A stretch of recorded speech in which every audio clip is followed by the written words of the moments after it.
Alrighty.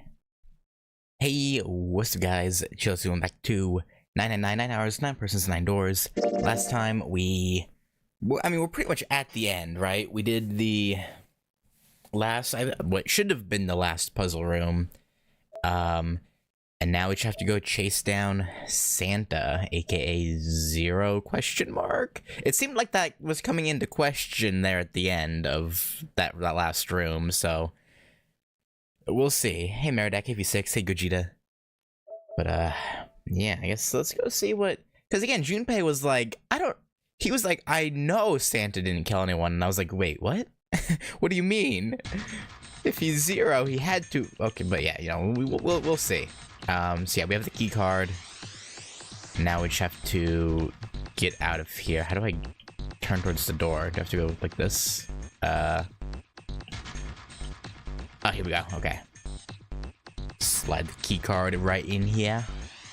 Alright, let's just swipe this card. Junpei, look! It's unlocked! Yeah! Now we can go back to the library. Hurry up, Junpei. We don't have time. Let's go. Yeah, I know. Oh yeah, and right, we started hearing water flood in. Alright, let's go. That was it too. So like we are out of time. Like we have to get the hell out of here. You found it. The door opened and they stumbled into the library. Huh. I think the shaking stopped. Oh.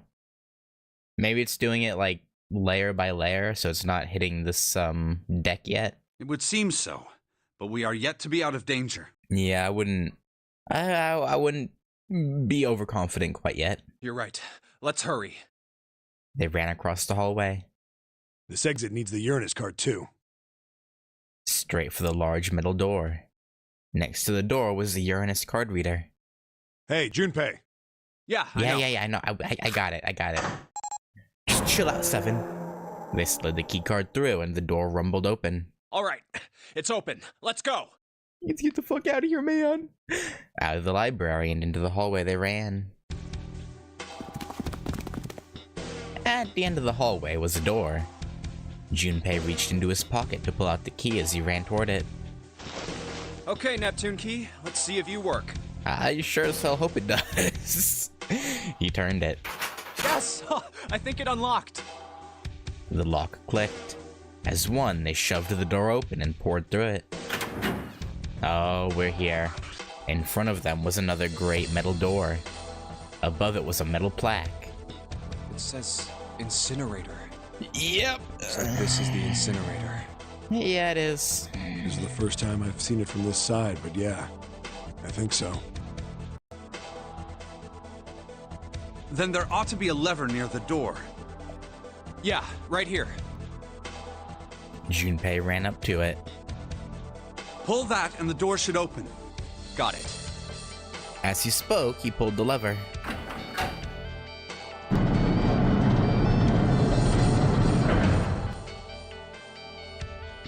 The motor in the door groaned as it slowly ground open. There was no time to waste. Okay, actually, I didn't question this yesterday, right? But like,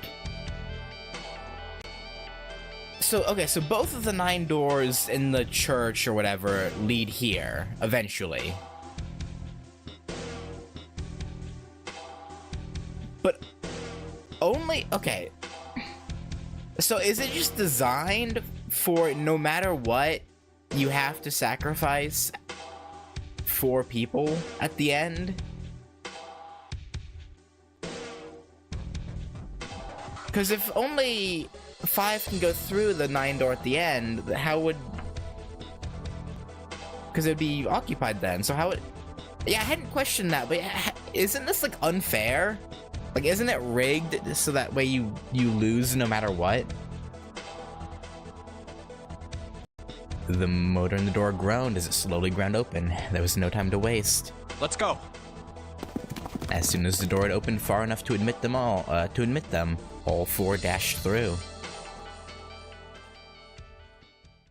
Then suddenly, there before them were the four who they'd parted from earlier. Ace and Lotus stood in front of the number 9 door. Santa was curled into a ball against the wall of the incinerator, holding his stomach. And then there was June. She sat slumped against the wall, exhausted. What the hell is going on? Yeah, that's what I want to know. Junpei ran toward June. He skidded to a stop in front of her and knelt down. What's wrong? Are you okay? Her face was pale and her lips dry. When she spoke, he could barely hear her. Jumpy, you came to get me. Yeah, of course he did. Of course I did. I made a promise. Yeah. I'm so glad you're here. So glad. Okay. She mumbled the same words over and over weakly. Junpei could feel his heart breaking. Hey, what happened to you? I'm fine. I don't believe you. I just fainted. I wasn't feeling very good. Mm-hmm. I'm feeling a lot better now, though. Right, yeah. Are you sure? I don't think she is. Yes. I just need to rest a little longer. I'm sure I'll be fine. You shouldn't worry about me. Mm-hmm. She was looking towards Santa.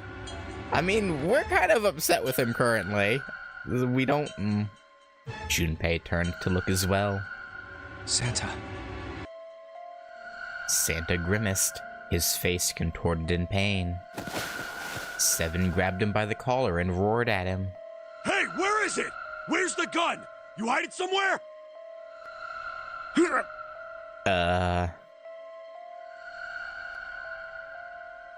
Despite himself, a grunt of pain escaped Santa's lips as Seven shook him.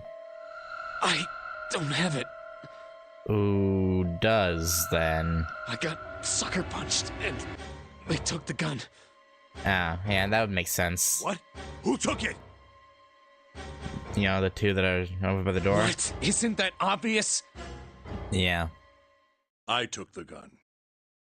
Okay. And it leads to this. Ace. Okay.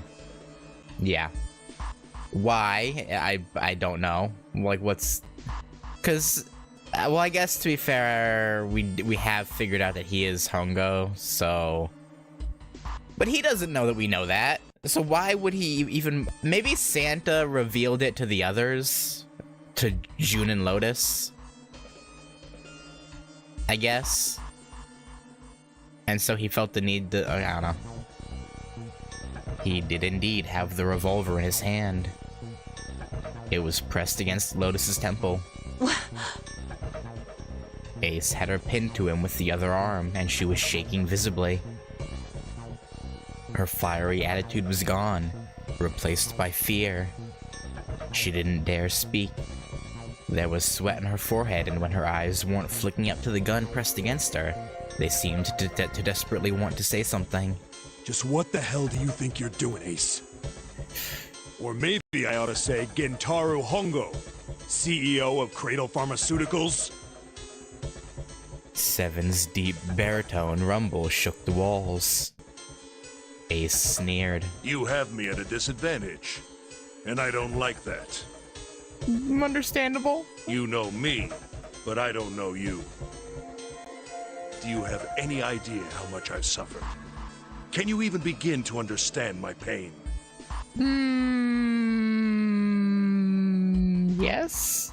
The pain of prosopagnosia, right? Junpei's voice was casual. Or at least it was trying to be. Another irritating insect. And how do you know that, You know, morphogenetic fields. Good question. Junpei couldn't say. He just knew. Another unexplainable mystery. No matter. If you don't want to answer, it makes no difference to me. This is a waste of time anyway. It's time for me to go. Behind Ace, Junpei could see the red that was placed in the small indentation on the wall. Quickly, Ace placed his hand on the scanner. First is 1. Uh-huh. Give me your hand. It beeped and he forced Lotus's hand onto it as well. 8. Mm-hmm. And with this, Then at last, he reached into the pocket of his jacket. He pulled something out and pressed it against the panel. Yeah, about that.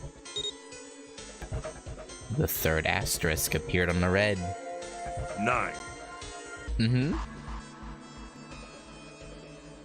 The timing he had used for the final verification was the bracelet with the number 9. The ninth man. Kubota's bracelet. Yep. Mm-hmm. I believe I've won this game. Have you now? His smirk made Junpei's blood boil. I've had quite a time playing with you. I must thank Zero, I suppose. Wait, what? Ace doesn't know who Zero is. Yeah. Ace, are you, Junpei's eyes flicked towards Santa. He hadn't moved since they'd entered the room. Santa was still holding his stomach and groaning as if in immense pain. Junpei wasn't sure if it was real pain, but he wasn't sure it wasn't either. What the hell are you planning, Santa? That's a good question. At any rate, this game ends now. I will escape, and the rest of you will have a slightly less pleasant ending. I suggest you enjoy your final moments. Goodbye. Wait! Ace, of course, paid no heed to Seven's request and laid hold of the lever on the red. With a sickening sense of finality, he pulled it.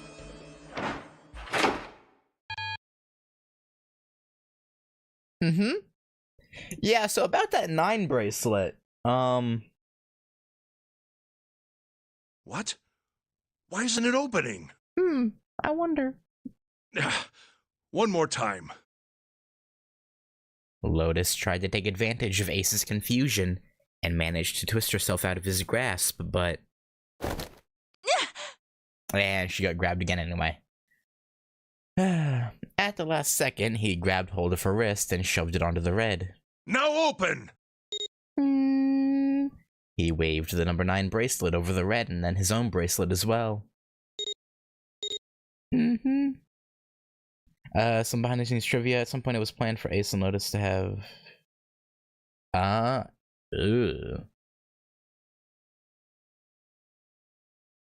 how would that have worked, right? Because he's the reason her kids were... Okay, okay. He pulled the lever a second time. No! What is this? Why? That digital root should be 9! It has to be 9! Does it though? Then why? Why isn't it opening?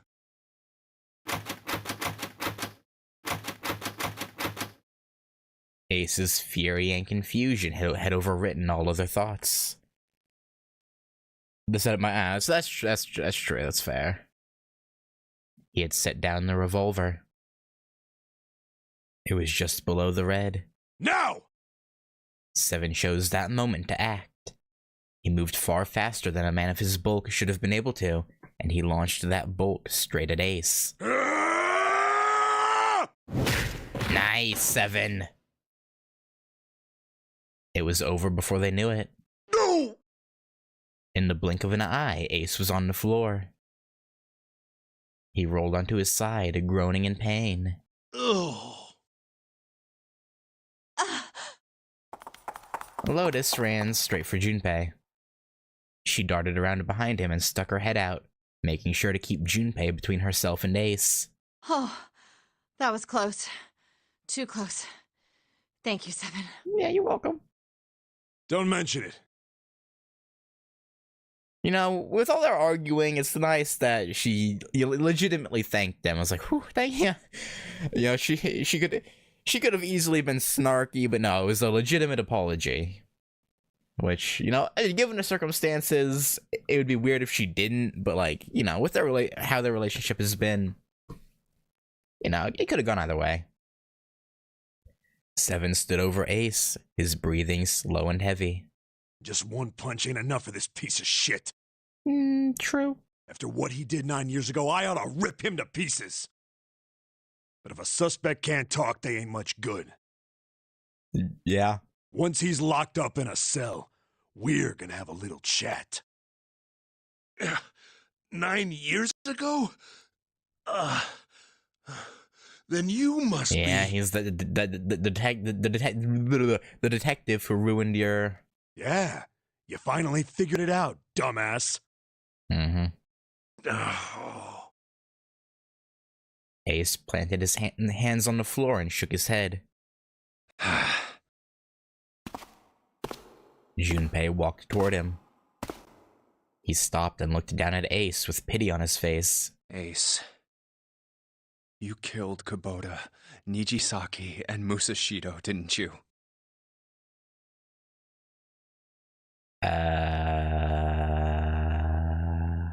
Wait, Nijisaki? Yeah.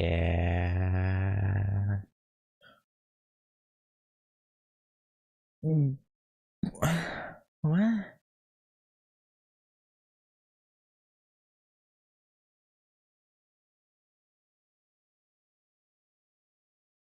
Okay, yeah, you know, the first two, but Musashido, I was thinking how would Ace have gotten... But no, I guess we do separate from Ace for a moment when we get to that room, don't we? Because we stay... No, we don't. Wait, how did he...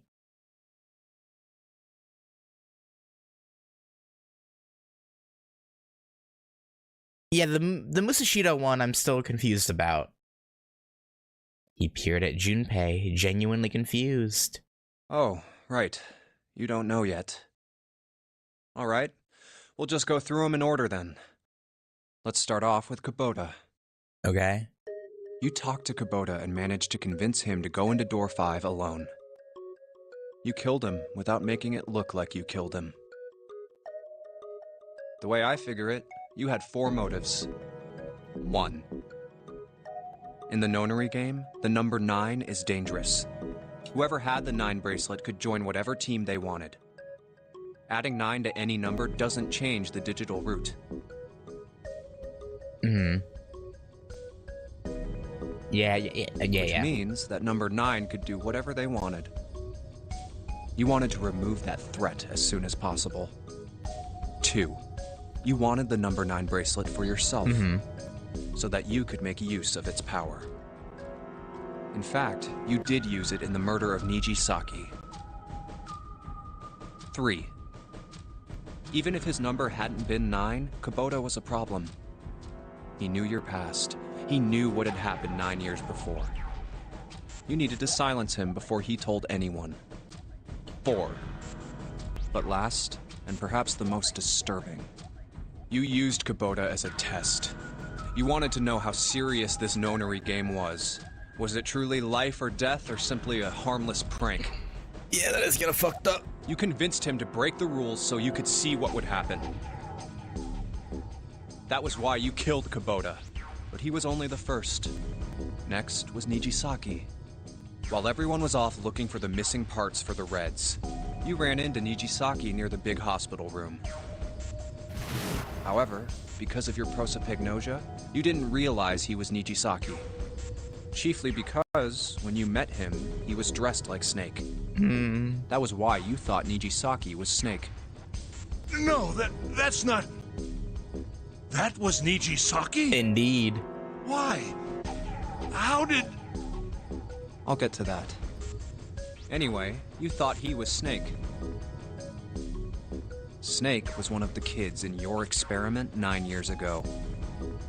You remembered him because he was the blind kid. But his presence made you think. Snake was one of my subjects 9 years ago. He probably hates me. Now, for good reason, yeah. But if that's true, why isn't he saying anything? Is he keeping quiet because he can't see? Or perhaps he's working with Zero to get revenge on me. Whatever the reason, anyone who knows my past is a threat. Before he tries anything, I need to get rid of him. That was when you decided you had to kill him. Again, though, it is still kind of weird, though, right? It's like, okay, yeah, not being able to, like, differentiate faces is one thing, right? But Nijisaki has completely different hair from Snake. Like, does it also affect, like... I don't know. Just, it's a little inconsistent, I think. The murder weapon was Kubota's bracelet. You just waved it over the red. Verified your own number and then grabbed Nijisaki's arm and forced it over the scanner panel. Then, when the door opened, you kicked him in. 9 seconds later, the door closed. And then 81 seconds passed. And poor Nijisaki was dead. Well, okay. Don't call him poor Nijisaki, right? Like, come on now. He aided in the whole incident. So I mean, or the original experiment, that is. So I mean, calling him poor Nijisaki, it's no. And you mean to say Snake is still alive? Yeah. Scan for the people from the United Nations using like ranks each other as well. Yeah. Yeah, I mean, to be fair, in Seven's case, right? Santa probably gave him something. But that wouldn't even make sense, though. Like...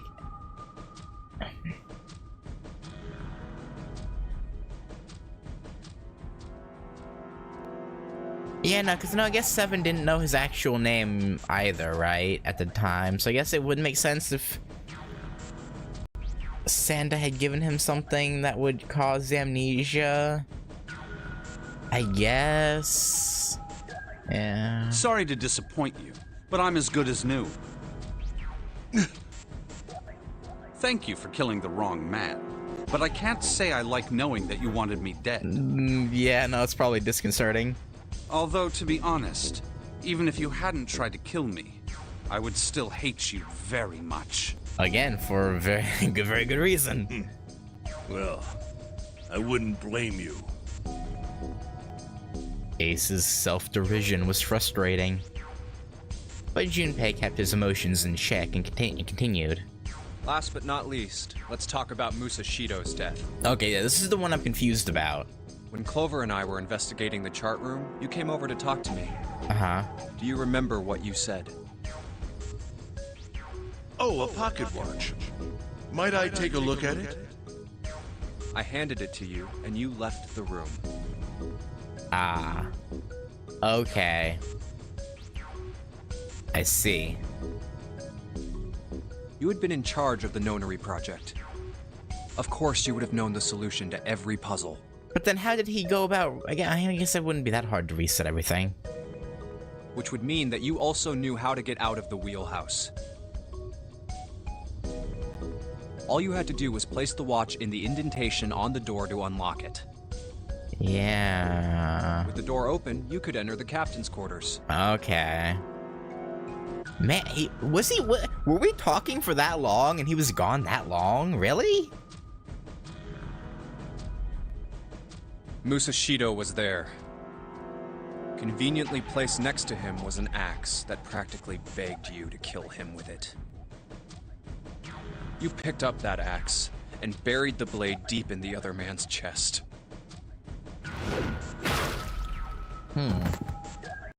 One blow was all it took. And then you returned to the chart room as if nothing had happened. Impressive that he somehow didn't get any blood on him. Like, you think hitting someone with an axe would make a little bit of a mess, right? But, okay. There was something I wanted to speak with you about, Junpei. Could you come with me for a moment? I had no reason to say no, so I followed you to the wheelhouse. Mm-hmm. When we stepped inside, remember how you slipped your hand into my vest? Yeah. You pulled out a piece of paper, the one I used to cheat during the vote. Okay, he's just admitting to that, okay? But that wasn't really what you were after. He put the watch back. I see. That's why it seemed like we had never missed it. Your true purpose had been to slip the watch into my pocket. It wasn't a very good plan. Had way too many holes, and someone saying the wrong thing could have brought it all down around you. You must have been desperate. Yeah. But what made you willing to risk it all to do it? Ace. That was the only thing Junpei hadn't been able to figure out. Musashido's murder is the only one I don't understand. You obviously did it. But why? Because of this. Slowly, Ace reached down and pulled something out of his pocket. It was a folded piece of paper. What's with the paper? Just read it. Okay. But thanks for just handing it over, I guess. Junpei took it and opened it. Let's see. This was what it said. And because the whole sequence is one dialogue scene with no gameplay moments, there's no chance for a player to check the... Yeah. Number 1. There are 2 ways you might survive this ordeal. Okay. The first is to win the nonary game. The second is for you to confess your sins of 9 years past. I have prepared a camera in the captain's quarters. And I'm guessing he didn't... The images captured by that camera will be streamed through a satellite and distributed across the world. Simply look into the camera and repent. Once you have confessed everything, I will release you from this ship. To make your confession more credible, I have left you a witness in the captain's quarters. Perhaps he will confess with you. That didn't happen, obviously. The decision is yours. Do as you please. 0. When I awoke in that room on D-Deck, I found that in my pocket. That was why I chose door 1 when we voted. If I went through that door, I knew I could get to the captain's quarters. As you said, I knew how to enter the wheelhouse. Yeah. My plan was to find the pocket watch before anyone else. If I could, then my alibi would be set. At least, that was the plan. And then we found it. Unfortunately for me, you got to it first. That sleight of hand was the best I could manage on short notice. You meant to kill him from the beginning, then? Musashido, I mean. I only knew Musashido was the witness after I reached the captain's quarters. Okay. I asked him, and he answered. He seemed groggy. Perhaps he had only just awoken from sedation. I suppose Nijisaki was in much the same state. He seemed confused and disoriented when I encountered him. And that didn't, like, tip you off at all? That who you thought was Snake was disoriented, even though you'd just seen him, like, 5 minutes prior, and he was fine? Seems weird. Seems, real weird. But yes, you are correct. I intended to kill him from the beginning, even though I didn't know who he was. I proceeded to the captain's quarters in order to remove this so-called witness. Ace had confessed everything. What energy he had left him with, the truth. That is a weird sentence. And he sagged on his knees. Oh, okay, no, I was just interpreting the sentence wrong. That's my fault. What energy he had left him with, yeah, okay, yeah. Sorry, I don't know. He sagged on his knees, although he had confessed his sins were not forgiven. Junpei felt revulsion for the pathetic man on the floor near his feet. But in among the revulsion was a hint of pity. After all, Ace hadn't been the only person who murdered those 3 men. Junpei spoke quietly. Ace, you figured it out, haven't you? You were being manipulated. Yeah. Yes, so it would seem.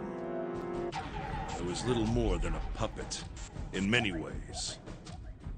Everywhere I went, everything was already prepared. The Reds in the large hospital room were dismantled. Nijisaki was dressed like Snake. There was an axe in the captain's quarters. Musashido was delirious from the anesthetic, so he couldn't fight back. Nijisaki as well. In retrospect, I can't understand how I could have fallen into such a simple trap. Desperation? But yes, this was a trap. It was Zero's trap, and I fell for it, hook, line, and sinker. I did everything he wanted me to do. Pretty much. Yeah. By manipulating you, Zero was able to kill 3 people and keep the blood off his own hands. All of this was revenge for what happened 9 years ago. That's why this Nonary game happened. Am I right, Santa?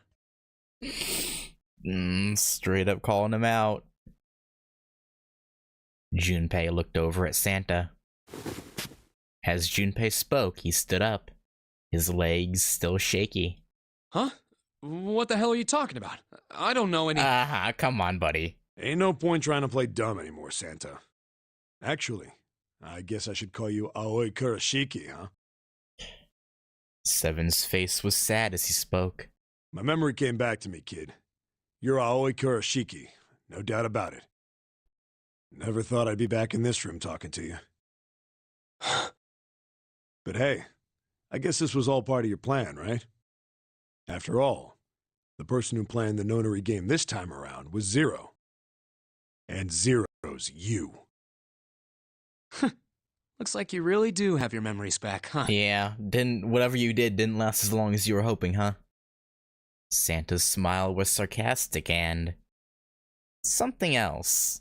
Well, I guess there's no point in hiding it then, huh? Yeah, you got me. I'm Aoi Kurashiki.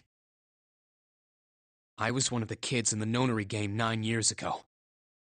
I made it out. So did Snake over there. But there's one thing— No, I guess there's 2 things you got wrong. Okay. Enlighten us. Number 1, I ain't Zero. Zero is Akane, right? What? Wait, what? Sure, I was helping Zero out, but I'm really more of an assistant, like a secretary. But an assistant's only an assistant. I didn't come up with all this. All I did was follow Zero's orders. Then, if you're not Zero, who is? But no, because we see... Calm down there, Junpei. Didn't I say 2 things? Okay. You made one more mistake. Junpei, you just said, all of this was revenge for what happened 9 years ago. That's why this Nonary game happened. But that's not it. Revenge isn't the only purpose. Okay. There's another reason you guys were playing the Nonary game. To save someone.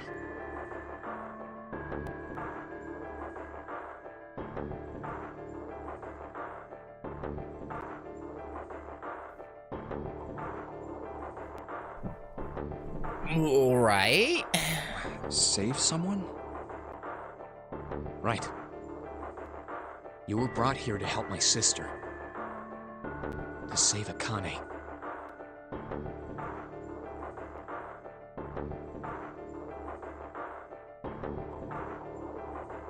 What the hell are you talking about? Akane Kurashiki died 9 years ago in this room. I was there. I saw— Well, you didn't see. Uh. Suddenly, Seven froze. His eyes went as wide as dinner plates and he spun around toward June. Junpei followed his gaze. What?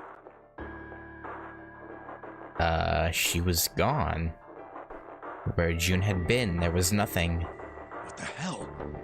Where is she? Where's Akane Kuroshiki? Seven began to mumble to himself, a strange series of words strung together as if his mind wasn't functioning properly. His face was twisted with effort, as though he were struggling with something they couldn't see. He gritted his teeth and pressed his hands against the sides of his head. Ugh! Oh, my head! My head, it feels like it's gonna pop!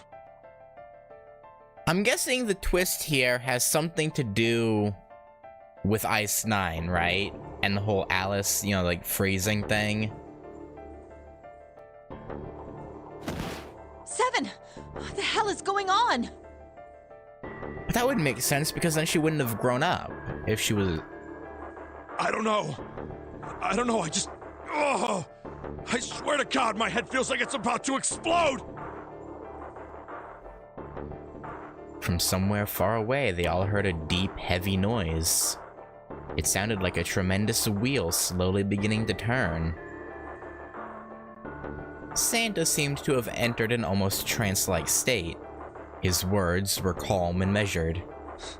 What was the Nonary Project? I'm sure you know already, but I'll tell you one more time. It was a project designed to test a particular phenomenon. And what was that phenomenon? For two organisms to communicate with one another in the absence of physical contact. Right. The morphogenetic field theory.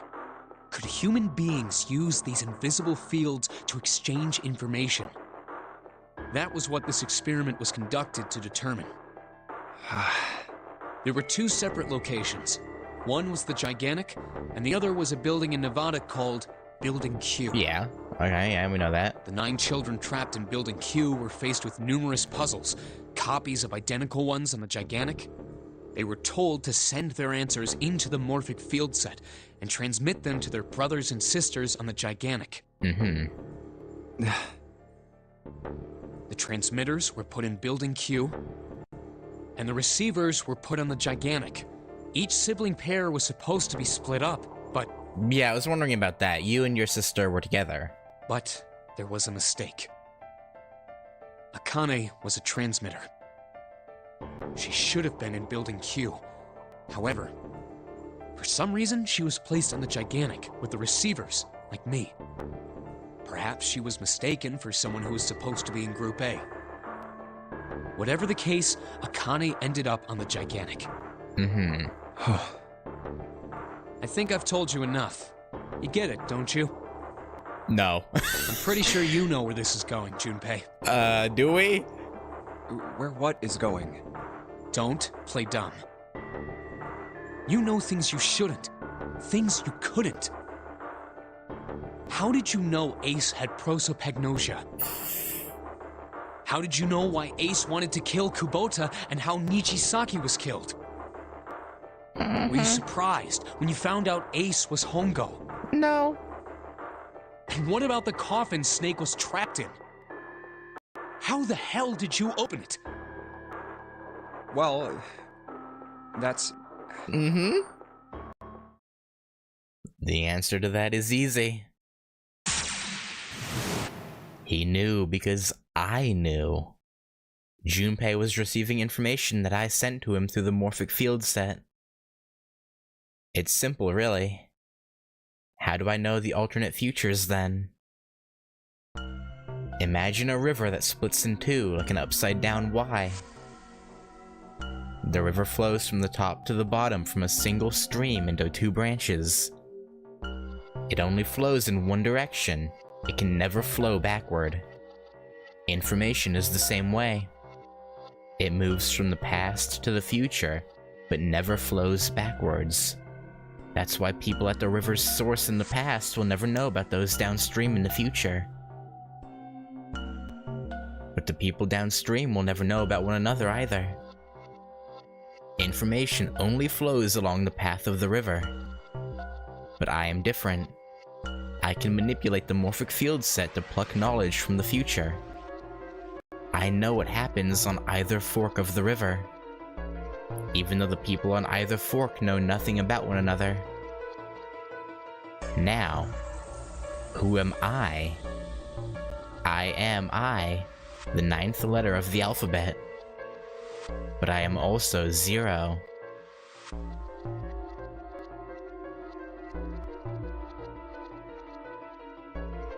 Is the twist gonna be that Junpei? No, what? Huh? No, that's not true. I'm not. Okay, yeah.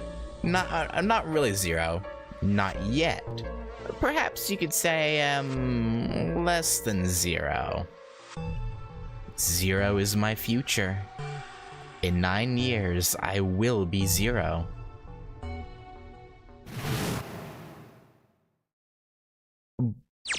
Huh? So, what?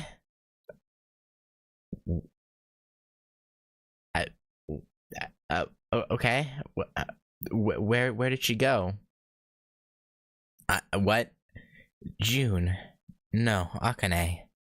Where did you go? Santa! Why is Clover? Oh shit. Freeze. Yeah, no, this is understandable. Santa's got the gun. I guess he picked it up when we weren't watching. Looks like he turned the tables on Ace though. Wonder how he likes having a gun to his head. Get up. Sure isn't about to take that gun off him for a minute, is he? Ace isn't putting up any kind of fight. I mean, I don't think I would either, but he just looks drained. I guess he's going for the door, huh? He doesn't need to verify to go through that door, but... Hey, what's your plan, Santa? What are you doing? He can't get through any numbered doors with just 2 people. What the hell is he thinking? Didn't I tell you? I'm Santa Claus. Uh-huh. It's time for me to go make a wish come true.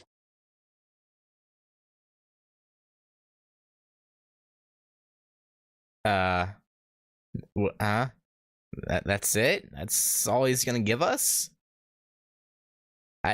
What the hell does that even mean? That's what I wanna know! Shit, they're out.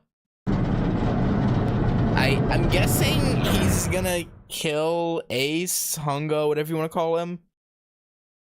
And now the gate's shut. Looks like the rest of us are stuck in here.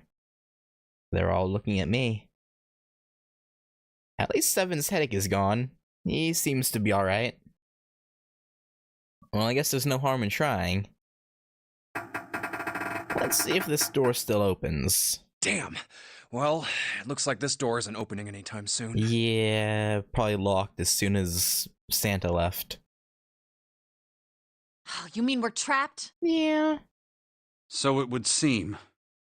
But now there's only 5 of us, right? Because Akane, Santa, and Ace are all gone. What the hell is Santa So we trying could, to do? you know... Actually, wait, does that work out? Hang on, wait. 2, 7, 5, 14, and 22. No, it'll end up at 8. Oh my gosh. What? Oh my gosh, what? Have you considered where we are? There can really only be one thing Santa would do now. He wouldn't. No, he would. He wouldn't kill us, right? Surely. No. No, you can't be serious. He wouldn't. Oh, but he is. Shit, we've got to do something. Maybe we can still get out through door 9. There's the red. Yeah, alright, we can do this. I've just gotta... No, it's not gonna work. There's no way.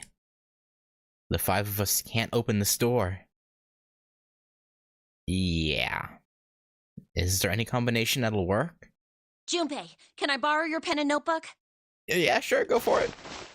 Sure, why not? I don't think I'm gonna need them. Ever again? Well, she certainly looks purposeful. It looks like she's writing equations. A lot of them. Huh? Ah, man. She doesn't look very happy. What? Hey! No need to be ripping pages out like that. Jeez. What the hell are you doing, Clover? Give me that! Alright, at least 7 got it away from her. Maybe now I can get a look at what she was writing. Let's see.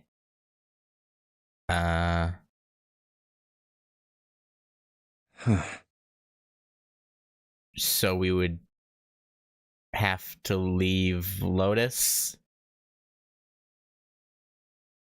Is that what I'm gathering? Is that's the only possible combination?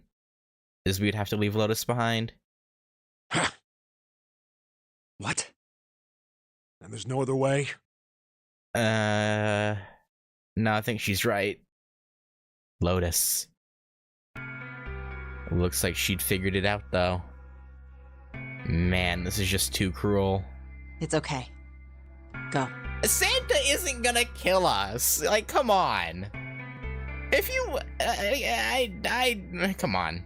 I mean, Lotus. I think she knows that he won't.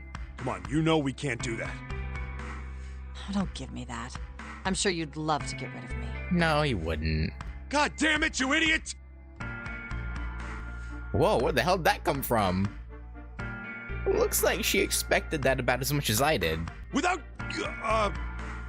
if you're not... Look, it'd be bad, alright? Uh-huh. For a cop, he sure doesn't have much confidence. Bad? Yeah. What's up with you, 7? If there weren't assholes like you around, I'd be out of a job. Okay, buddy. Uh-huh. Look, I'm just not leaving you behind, alright? End of story. 7. He's right. I'm not leaving you either. Me too. Okay, so we're in agreement, but we're still stuck here. Like, I'm pretty sure Santa isn't gonna kill us. Like, I really don't think so. But, like... You didn't honestly think I'd abandon you, did you? You're all idiots. Yeah. Act as tough as you want, Lotus. We can all see you're about to cry. That being said, however... Yeah, we're still kinda stuck. However, I doubt we would be able to open the door anyway, even if we were to leave Lotus behind. Yeah, no, it's probably completely sealed off, right? Like, it won't open no matter what. Why? I trust you remember what happened to Ace? I couldn't, see exactly what happened, but... I was able to guess what he was attempting to do earlier, at the Red. Oh wait, no, the 9 was just 9, wasn't it? It was 3, 6, and 0 that weren't as they seemed. But no, because if June's 6 was 9, the 9 had to have also, well... Oh, yeah. Or no, was her 6 0? I don't remember. Because 0 was 6. Right? And then, I don't remember. No! What is this? Why? The digital route should be 9! It has to be 9! Then why? Why isn't it opening? Just to see, why don't we give it a shot? Okay. Give it a shot. Yes, that is what I said. Yeah, we should open it and then, you know, not go out. You know, if it does open.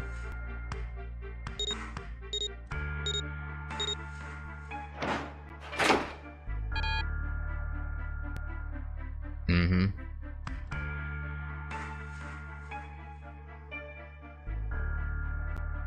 Yeah, I know those are the ones he used. I know. What I'm saying was because the 0, 6, and 3 weren't what they seemed, 9 also could have been different somehow, is what I'm saying. I know those are the ones he used.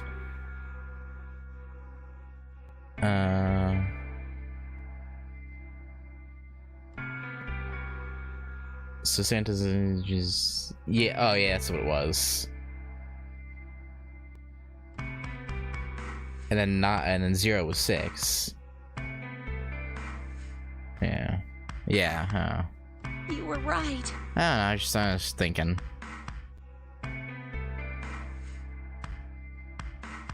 It ain't opening. Yeah, so it just stuck. But it did open 9 years ago. The digital route was 9 then, I'm sure of it.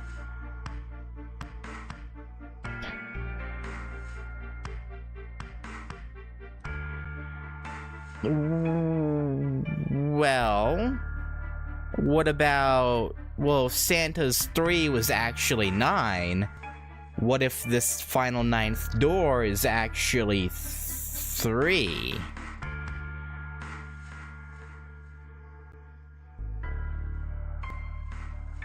You think maybe they changed the settings? Perhaps. Shit. If we can't get through the door, we can't get out. The walls are way too high. There's no way in hell we could get to that hole 7 popped out of 9 years ago. All we can do is stand here and stare at this door. I know.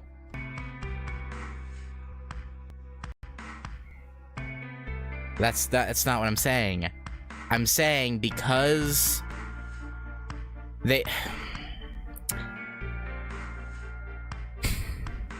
because the bracelet 3 was actually reading as 9. That's how it's set up. Maybe the 9 door isn't actually 9. And it's to get through it, you have to get it to a digital root of 3 instead. That's what I'm saying.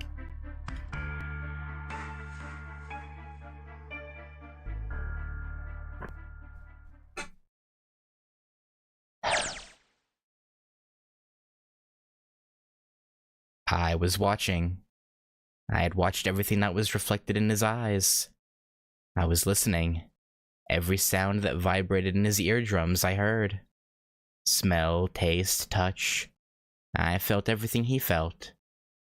I knew. I knew everything about him. What he was thinking, what he was feeling, what he was sensing. All of his feelings and worries and fears became mine. My mind, my consciousness was inside of him. Through the morphic field set, we were resonant, and we were as one. I was him, and at the same time, I was an observer. It started with a tremendous noise like a clap of thunder. That was approximately 9 hours ago. A bomb had gone off on the ship we were on. That was when my resonance with him began. My resonant event melted into him and we became one, inside of Junpei. Somehow I found myself in Junpei's mind 9 years in the future. But I didn't lose myself. I was living in 2 realities at once. One was the present, and the other was the future. Okay. Perhaps you can think of it as 2 movies showing on the same screen at the same time. Eventually, it becomes difficult to separate them and determine which movie is which.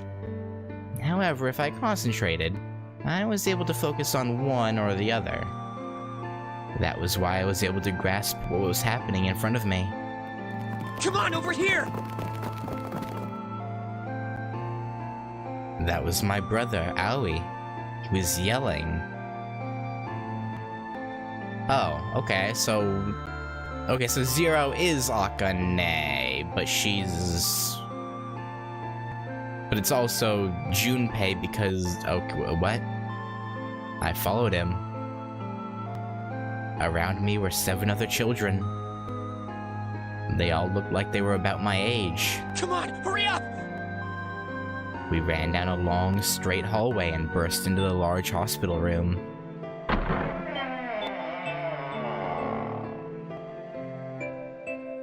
Everyone was arguing. Two of the boys got into a fistfight. A girl watching them began to cry. "I want to go home," she cried. "I want to go home." Another girl slapped the crying girl and glared down at her. It's been 2 hours since the nonary game began. We were starting to fall apart. But just when all hope seemed lost, Light started talking. He was blind. 9 years later, we would call him Snake. Hello? Everyone? Could you come over here for a moment? He was older than most of us, and his voice had authority and dignity. The fights died down, and we gathered around him. I have a little sister. She is very important to me. Right now, she is over in Building Q, and is desperately trying to send information over to me.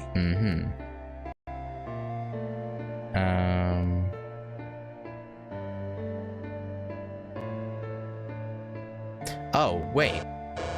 Oh, yeah. The upper screen is Junpei's perspective, the lower screen is perspective of Akane 9 years earlier. Narration is little Akane's thoughts on what she sees of the future through Junpei. Which means the 12-year-old Akane, who was wholly exposed to Junpei's misunderstanding that elevator. Oh!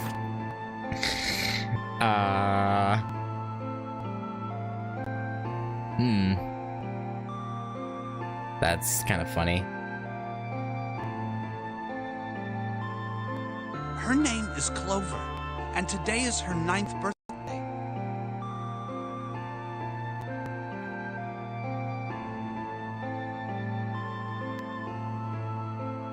Oh. So is Clover's name actually just Clover then? Or is this also... Wait, what? Wait, what, huh? As he spoke, he pulled something from his pocket. In his hand were 9 four-leaf clovers. I was going to give these to her as a birthday present. I was outside picking them when I was abducted. Huh. So she picked her actual name, but because she had the floor bracelet, she also used that as a cover to make it seem like that's not her actual name? When... Okay. I'm sure I've already told you, but I am blind. For a man who can't see, collecting 9 of a very specific plant is... well, it is difficult. Okay. Wow. But my sister means a great deal to me. And I hope that these would show her how much I cared for her. Since it's her 9th birthday, I thought 9 four-leaf clovers would be appropriate. I guess. Every one of you has a brother or a sister in Building Q with Clover. For their sake, we have to survive. We have to get off this ship.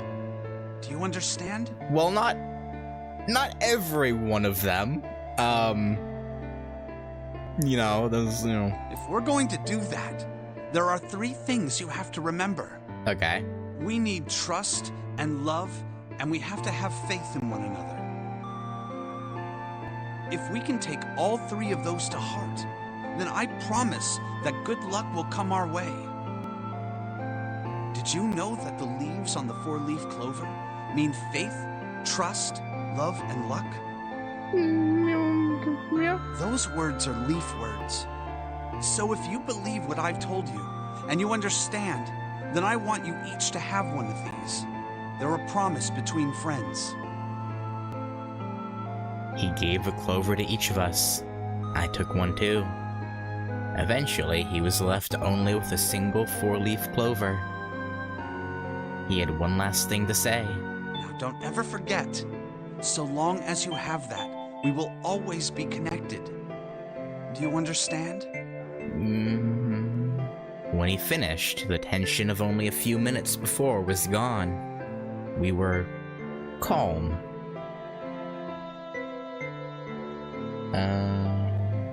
Yeah. After that, we ran around the ship for a while longer and opened several of the numbered doors until we finally found a door with the number 9 on it.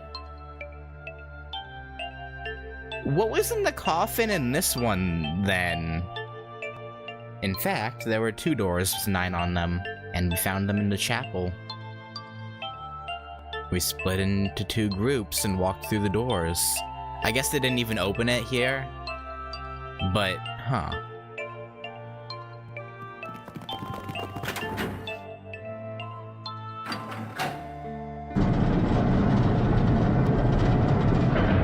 Interesting. Before long, we all found ourselves in a room with a ceiling that looked like an upside-down funnel.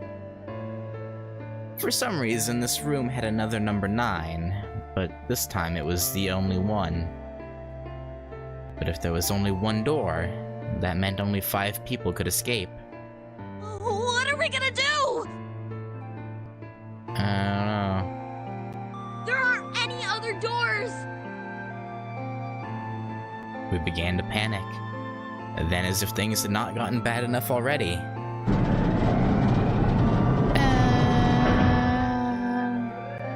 Warning. this is still so fucked up. Warning. Emergency incineration command has been acknowledged. Automatic incineration will take place in 18 minutes. Please evacuate the incinerator immediately. Repeat. Emergency incineration command has been acknowledged. What? What's happening? What it sounds like. What did that thing say? Yeah, incineration. That didn't sound good. No, not really. My brother Aoi was swallowed hard and answered. I think it means this room is gonna burn. Yeah, burn! Yeah. The plaque on the door says incinerator. Mm-hmm. And that voice said that the incineration is about to start. And incinerate means to burn. Yep. No! Help me! Abject terror filled the room as everyone began to scream and cry. Every pair of eyes were filled with despair. Then, high up on the wall, a door opened and a man appeared. He was a huge, frightening mountain of a man, as large as a bear. 9 years later, we would call him 7. Don't worry, kids. I'm not your enemy. I'm one of the good guys. I'm a detective. I'm here to rescue you. The rest happened just like 7 had said it did.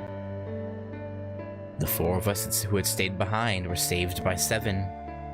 We crawled through the vent away from the incinerator and slid down into the hall. We came out on the other side of door 9. On the wall opposite the door was a set of double doors. We went through those and began to run up the spiral stairs. Okay, before I continue, I really have to pee. I don't know what is up today. This is like the 10th time today, but I gotta go bad, so I'll be right back.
Okay.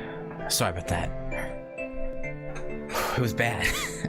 We went through those and began to run up the spiral stairs. As we ran, I led the way. Behind me were Nona, my brother Aoi, Snake, and Seven. The other children, the ones who gone through door 9 before us, were up ahead. I could hear them cheering each other on. We ran and ran and ran. We leapt across as many stairs as we could, and kept running. The stairs spiraled upward like a tornado. Eventually, I pulled ahead of the rest. Perhaps Nona had slowed them down. I didn't want to lose them, so I slowed down as well. I didn't stop, but I glanced over my shoulder from time to time to see if they had caught up. That was when I realized... Oh no, where is it? What? Did I drop Jumpy's present? I knew I'd had it with me when we passed through the vent. Then, had I dropped it as we slid out? I had to go back. I had to. But I knew I couldn't tell the others. They would stop me, I was sure of that. I didn't stop to think. I simply moved. I ran to the central hall, the room that connected to all the other areas of the ship. I hid in the shadows, and moments later I felt a rush of wind as they ran past me up the staircase. Okay, so it was her fault then. I waited until they were out of sight, and then I ran. I moved as quietly as I could, down and down and down. Finally, I reached the bottom deck.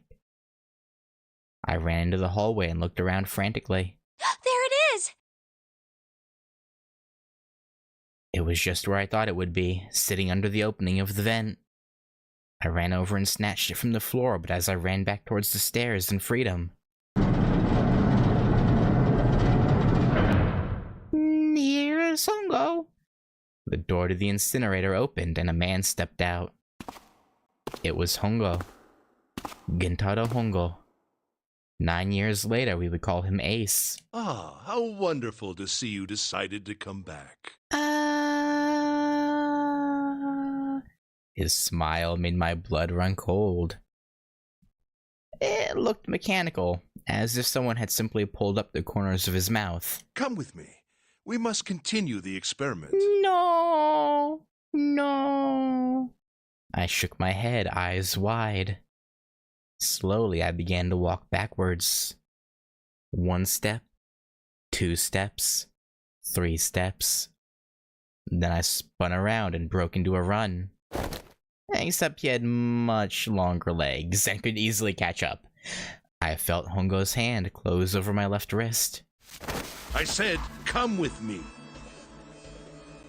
There was an edge of insanity to his voice now. I pulled as hard as I could. No! Stop! Let go of me! Let go! He's not gonna do that. I shook my body and flailed my arms, trying desperately to get Hongo to let go of me. But I was still only a child. I was no match for a man like Hongo. Stop struggling, goddammit! Do as I tell you! He heaved on my arm, trying to pull me into the incinerator. I screamed. Help me! Somebody help me! Then suddenly... Akane! The door to the stairs flew open, and my brother Aoi burst out of it. Behind him came Seven and Snake. Akane! He cried my name again as he leapt toward Hongo. You came back! I cried out. But then... Ah! You're too late, idiot! Hongo threw his full weight against my arm, pulling us both into the incinerator. Ah!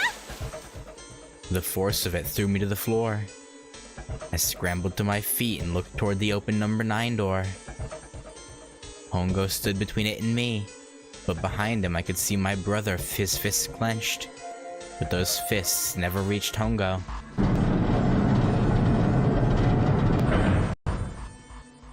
Okay. With the cold, heartless screech of metal on metal, the door slammed shut. Hongo glanced at me mechanically, his face registering that there was an object there, but not anything he would consider a human being. Then he turned away and walked to the red that sat next to the door. He reached into his pocket and removed 2 bracelets. He waved them both over the scanner panel. 2 asterisks appeared on the red. He checked the screen, then tossed the bracelets carelessly onto the floor. What was he doing? What was the point? He made no effort to explain himself, of course. He said nothing at all and walked past me as though I was nothing more than a rock by the roadside. A few moments later,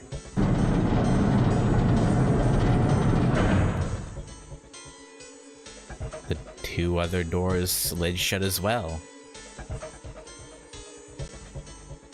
It said vacant, even though the first 5 went through using their bracelets.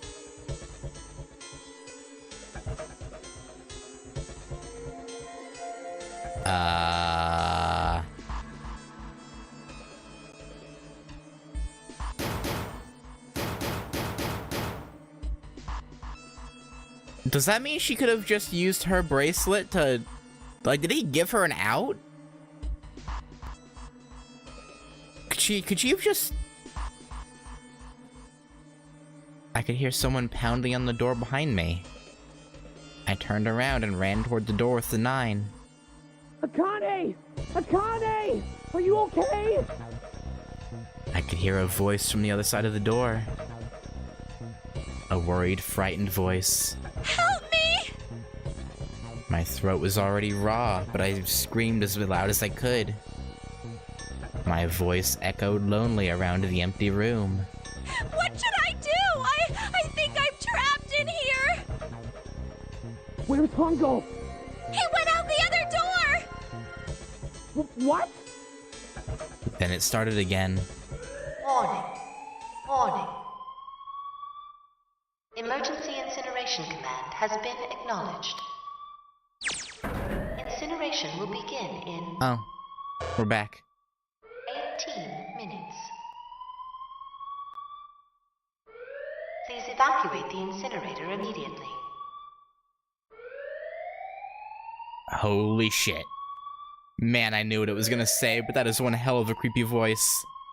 I knew it! Yeah, okay, I was wrong. He is... okay. It's starting. Santa started the incinerator. Yeah. Fuck! Man, I never thought I'd hear that damn voice again after 9 years. What the hell? What the hell? What in God's name are you talking about? It's a long story, Lotus. It's 9 years this and 9 years that, and when it's not 9 years something, then you're talking about some sort of fucking experiments. You aren't making any sense. It kinda is, though. But, you know, not to you, who I guess you weren't. You had to be there. That's all I can... You had to be there.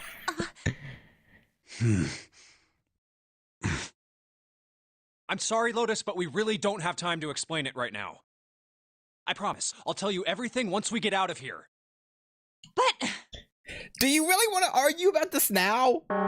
Incineration will begin in 17. Like, we don't have the time. You know what that means, right?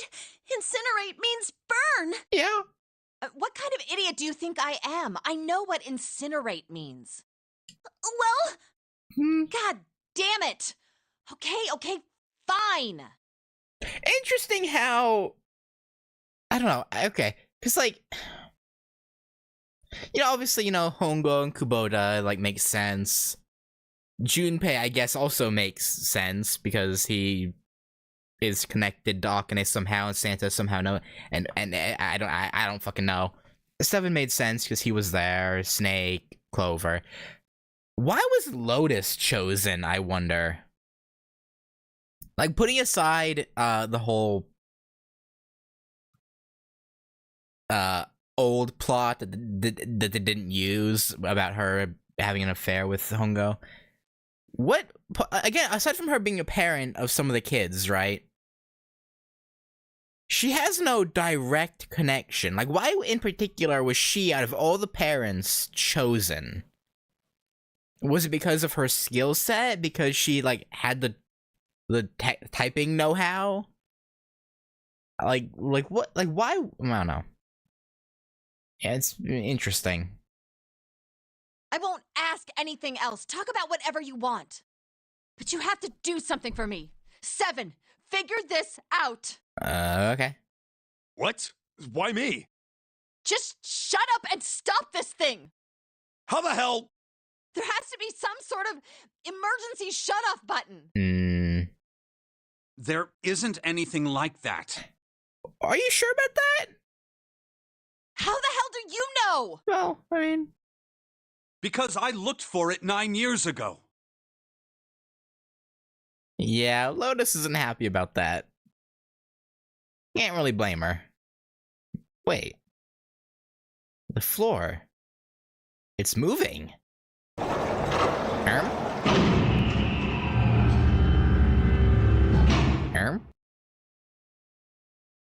What else can I say about it, but... What the hell is that?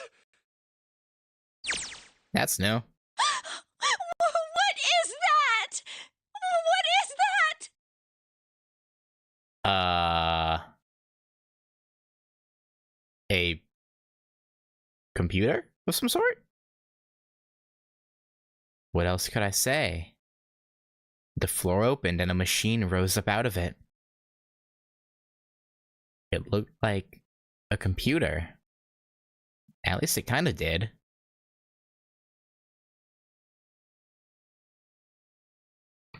There was a monitor, a keyboard, and a cross-shaped device of some kind. Something about the machine scared me, but I forced myself to walk up to it. I was terrified. Tears poured down my face. I wiped them off, even as more took their place, and forced myself forward. Finally, I reached it. I looked at the screen. It was blank. All I saw was my own frightened face staring back at me from the glass, drenched in tears. All I can see on this screen is a reflection of my own face. I'm looking kind of freaked out. Yeah, I know I'm sweating like crazy, but seeing it kind of drives it home. Okay, Junpei, just calm down, alright? Everything's gonna be okay. Yeah. Man, I wish that thing would just shut up.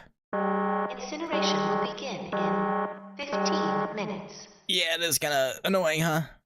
Alright, back to this thing. If it's only showing up now, then it's gotta be important.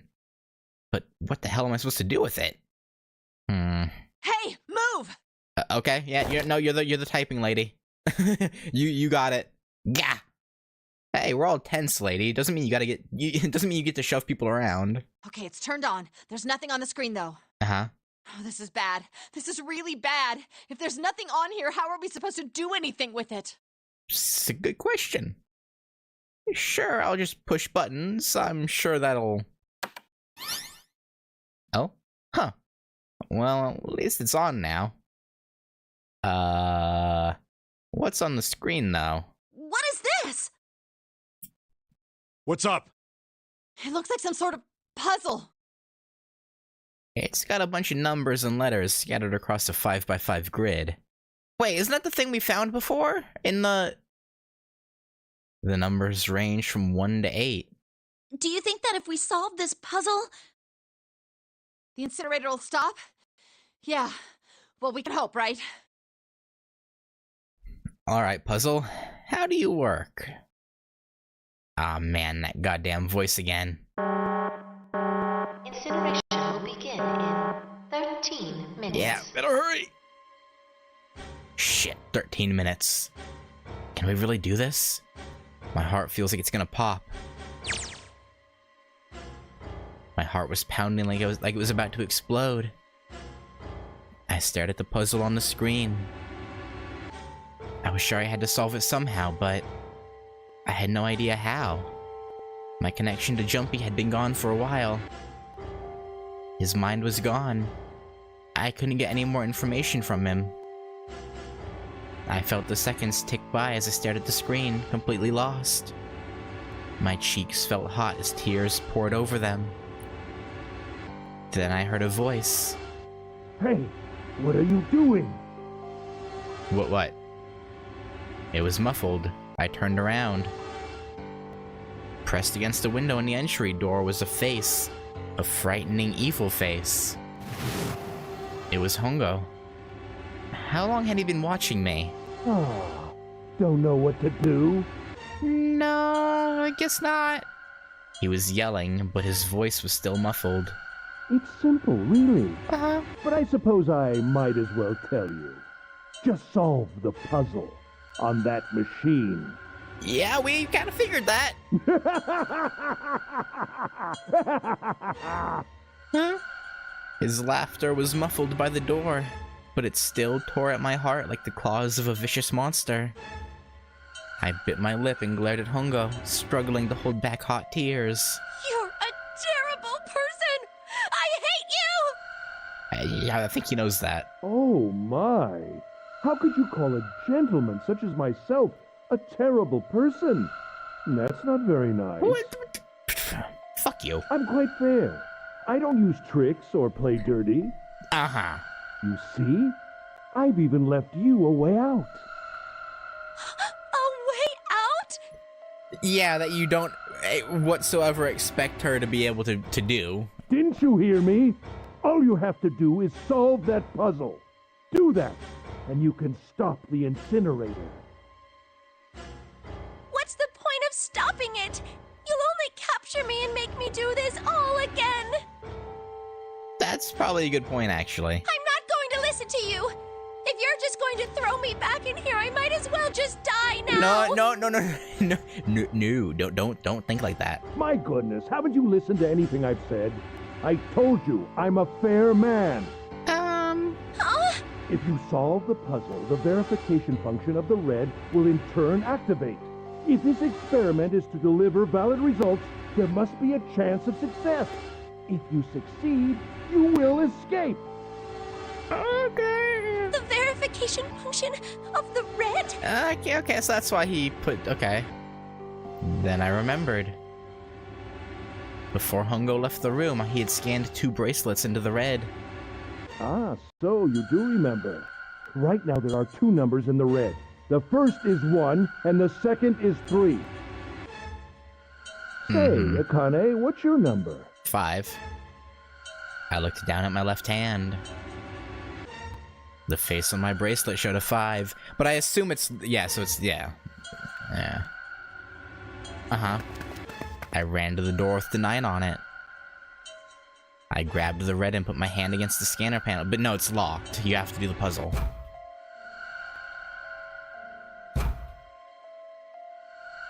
You really aren't one for listening, are you? Yeah. It would seem that way. I hear Hongo's muffled voice from across the room. I've already told you, didn't I? Once you solve the puzzle, the verification function of the red will activate. In other words, if you haven't solved the puzzle, you can't enter your number. What kind of fool are you? Why are you doing this? You could never understand. You don't know what it's like to spend every day surrounded by monkeys. Now start the experiment. Solve the puzzle. I can't! I don't know how! Of course you don't. Isn't that the point? You understand, don't you? Yeah, you have to get an epiphany. Access the morphogenetic field and find the solution. I can't! Then you'll die. You'll burn alive. It's gonna be quite hot in there in a few minutes. I imagine it'll be very painful.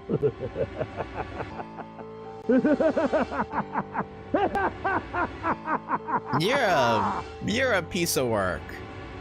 His horrible laugh echoed across the room, and even after his face disappeared from the window, I could hear it. Incineration will begin in 10 minutes. Yeah. I was crying, great gulping sobs broken by hiccups that shook my body. I was terrified. I was Terrified, I could feel my fear pressing down on me like a tremendous weight. Somehow, I forced my shaking legs to carry me back to the device. I stared at the monitor. I can't. I just can't. There's no way. I can't figure this out. I'm sure you can. What was I going to do? I didn't know. I didn't know. I didn't even know where to start. Fear scattered my thoughts, and all I could think of was how I was going to die. My palms were sweating and my blood was boiling in my veins. It was hot. So hot. So hot I couldn't breathe. I felt dizzy. My heart roared in my chest as if it would pound itself to pieces. Okay. That's the puzzle start, right? That's the same noise. I reached into my pocket. I wrapped my hand around the thing I'd come back to get. The doll Jumpy had given me. At least I had that. I held it tight with both hands and prayed. Help me! Jumpy! You got it. Help me! Will do. Help me! Help me! Jumpy! Jumpy! We're trying. Jumpy! Yeah? Please! Help me! Jumpy!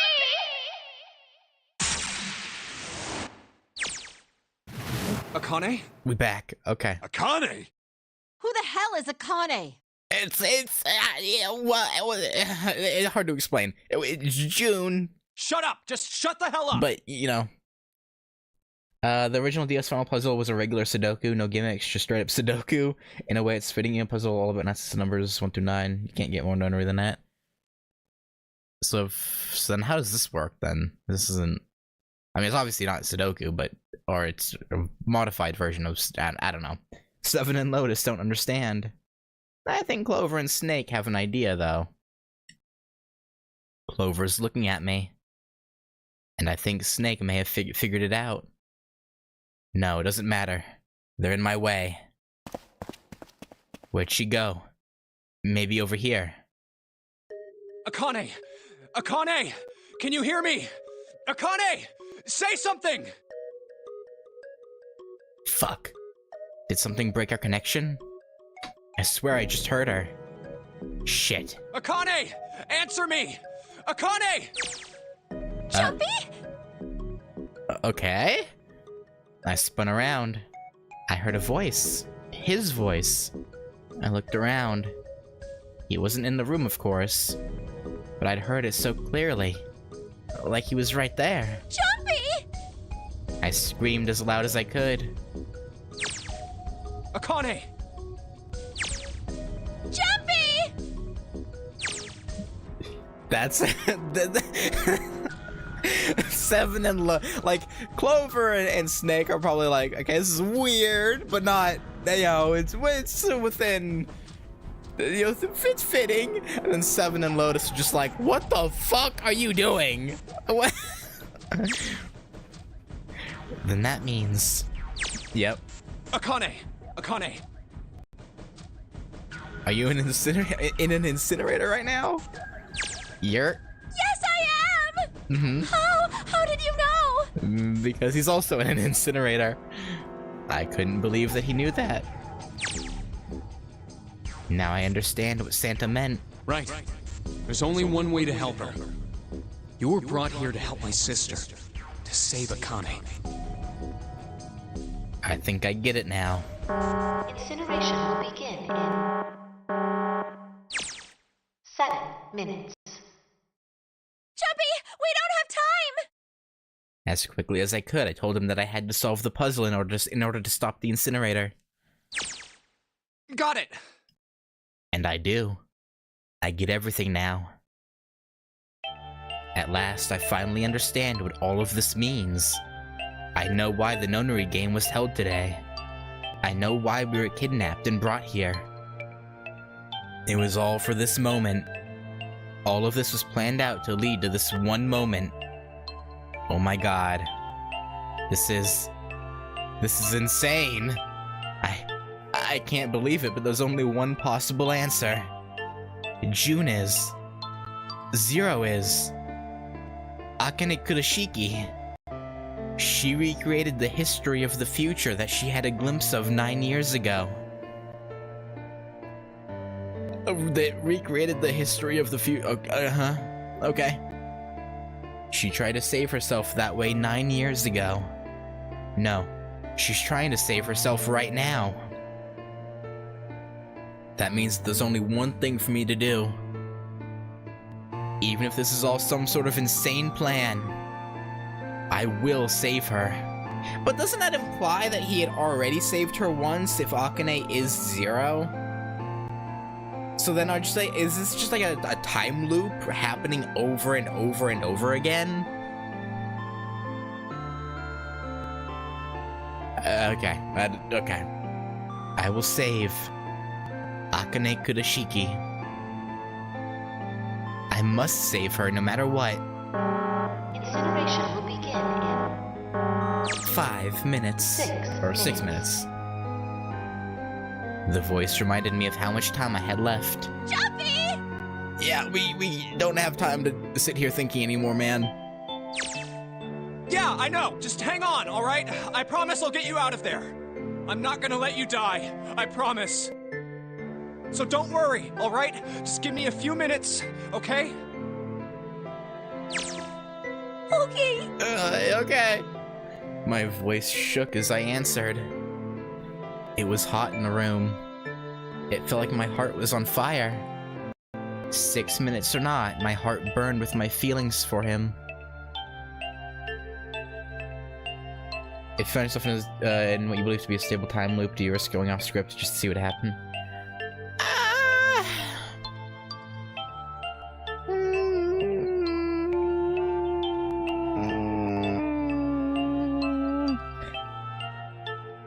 I don't know, right? Because, like, if you break the loop,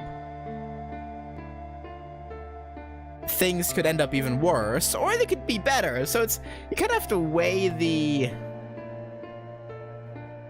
I don't know. I guess you kind of just have to plan out in your head what may or may not happen. I guess.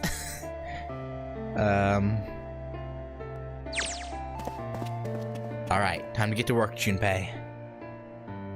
Is Snake talking to them about something? Whatever, it doesn't matter. Get out of my way. Hey, what are you... We're saving Akane. Just trust me, okay? Sorry, Lotus, didn't mean to snap there, but there's a lot more at stake here than your pride. I'll apologize later, alright? Now let's have a look at this thing. We've got numbers all over this grid. I think the panels are out of order. So I just need to switch these out? Staring at it isn't going to accomplish anything. I'll just have to try it. Just think of what I did all those times before. I'm gonna do this on my own, with my own mind. I'm gonna solve this problem. Okay.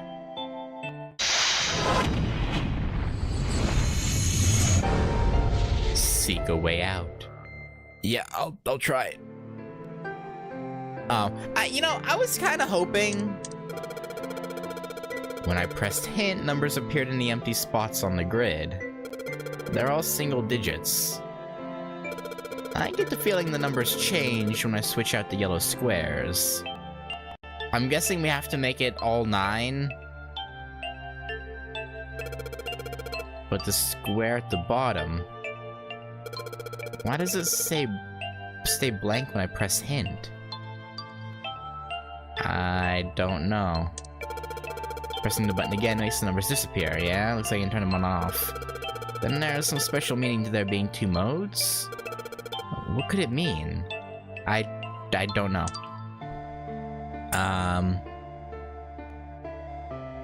Okay.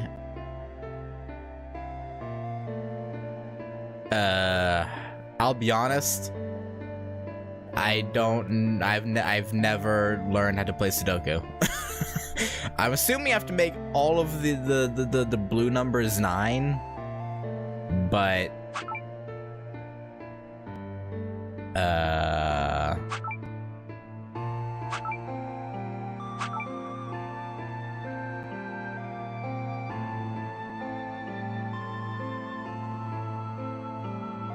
Yeah, I don't know what I'm supposed to be doing. Okay, so one is locked. Yeah, this is completely nonsensical. Like, 1 5 S sweep of Oh, okay, I see how. Okay. Wait. So that made the 2 there into a 9, and that is 7.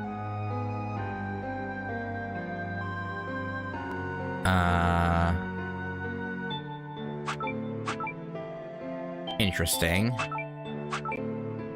No, I don't want that. Let's swap this R for like W and S for 5. No.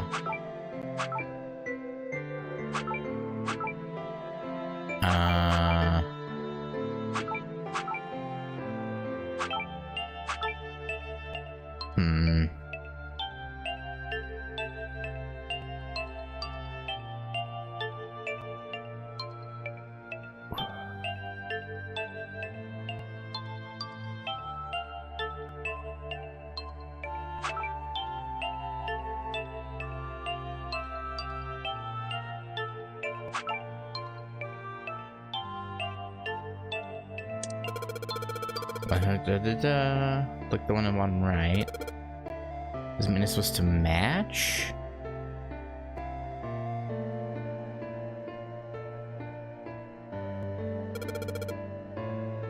Maybe I need to make all the numbers in the squares the same. Numbers that show up in the hint change too.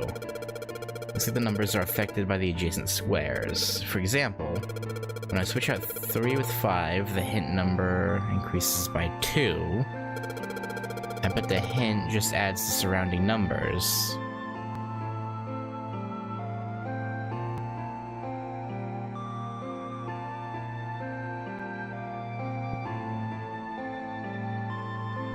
What?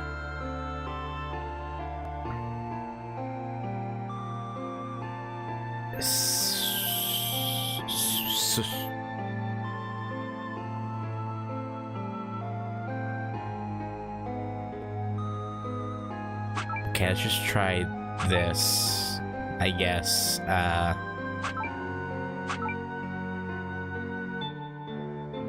That's what I was thinking originally, but like...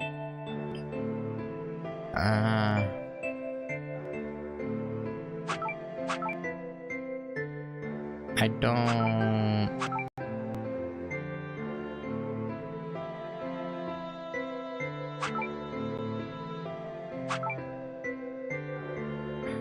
Okay, let's see here.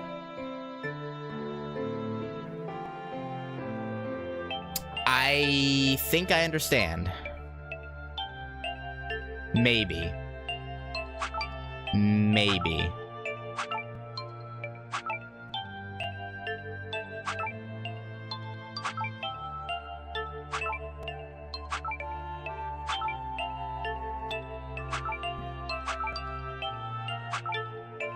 Probably not.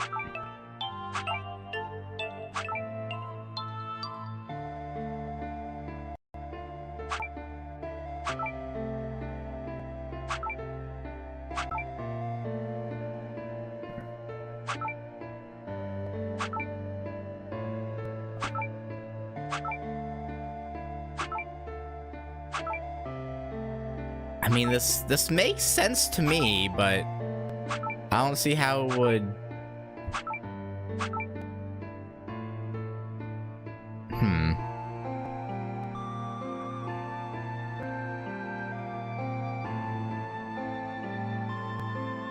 Okay, reset.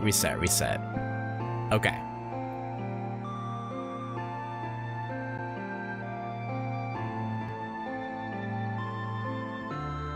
Okay.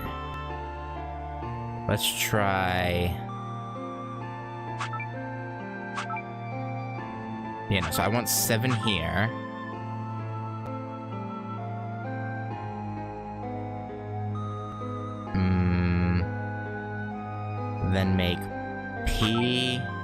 3. No.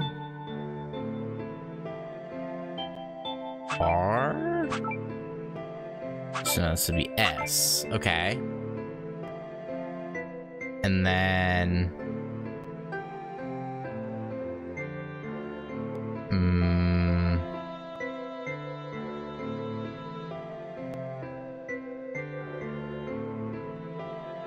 So we just change this S. No, because that would take it backwards.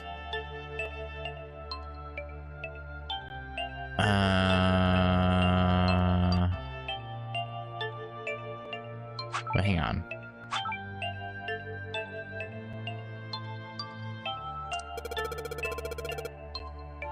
The hint displays what the adjacent yellow squares add up to.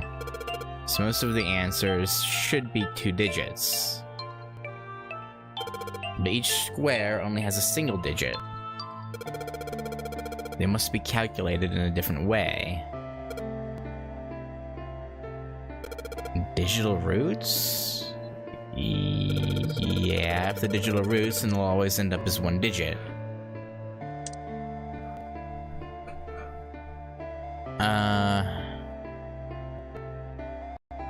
Okay, I'm guessing I have to make them all 9s, but have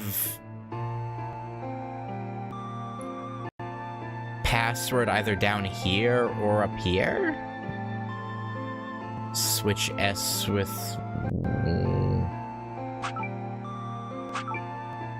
Okay, and then I can swap W with 5?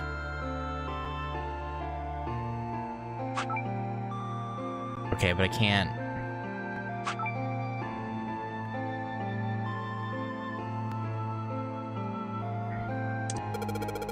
Add the numbers, but there are letters here too. To replace the letters with the numbers. Okay, but I've done that. Should make all the digital roots the same. You know, square affects all hint squares around it. Wait, but 1 square doesn't get a hint number. The 9th spot at the bottom. Only this one stays blank. Maybe a fixed number goes inside? So the 9th square has a different rule. If only I knew what number goes here.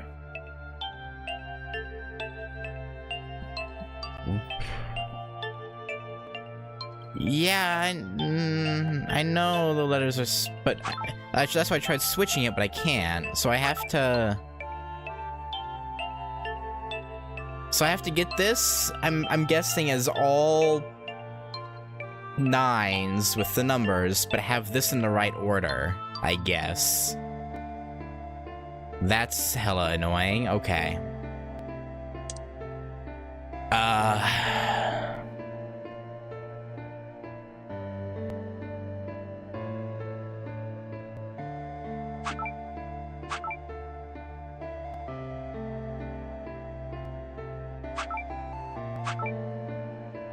Or maybe not.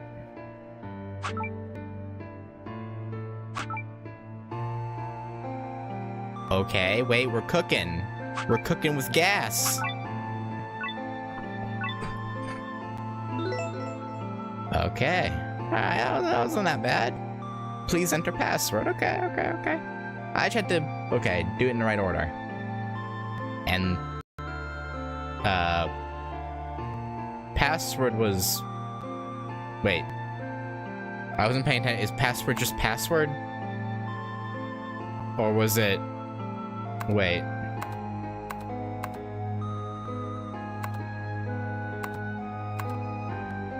I assume so. No? Oh, do I have to do it as their numbers? Wait. Oh, what were their numbers? W was 1, right?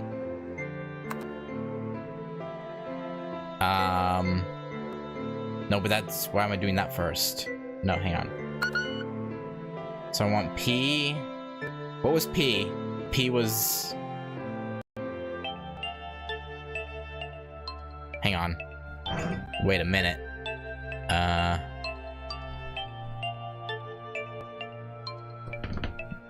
I'm cheating. I'm looking up base 10.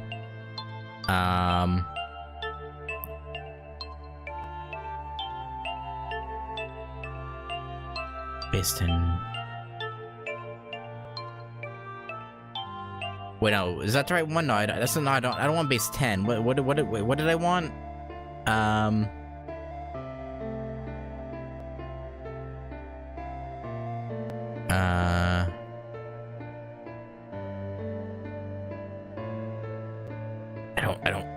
don't know. What was it? Oh, was it base 33? Base... No, wait, what? Wait, net number system? Okay, yeah, wait.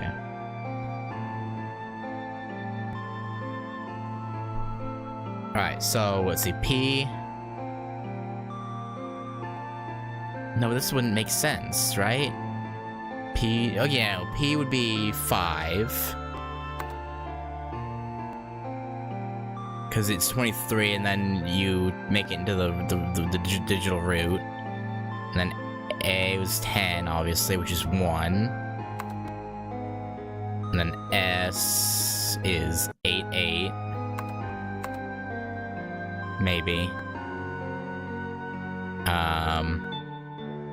Then 3.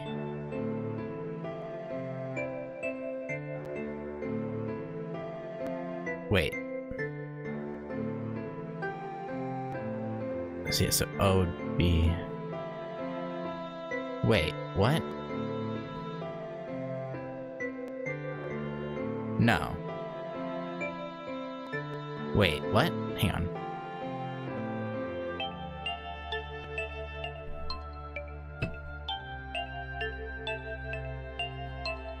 Yeah, wait, hang on. For some reason, okay. Google's AI fucked up. It says LMN, and it doesn't have O, it's just LMNP. Okay, so I have to get rid of this. I'm inputting a password now then. Yeah, I hang on. I want 6. 6, 1. What was it? 8. 3, 5, 7, 4. No, that's not it. What? Oh god, what am I doing?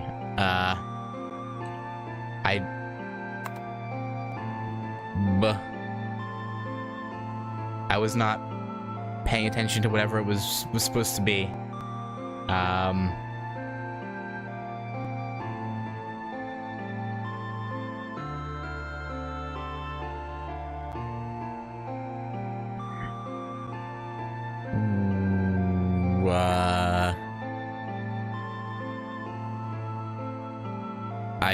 I honestly have no clue. Was I supposed to like pay attention to something? Was it... Don't tell me it's just...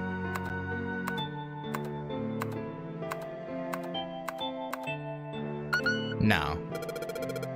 The screen appeared after I solved the last puzzle. Maybe the hint was in that one? Well, yeah, obviously it was, if I wasn't paying attention.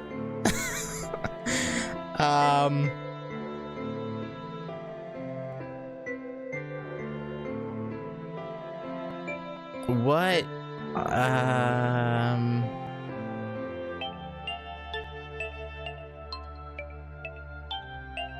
7...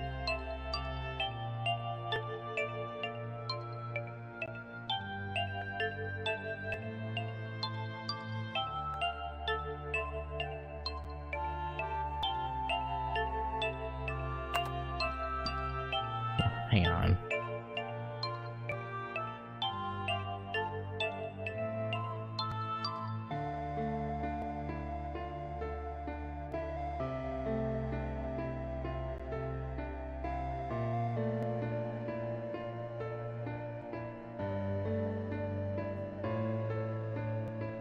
I think okay. Google's AI overview thing must suck, because that is not what it comes out to with their thing.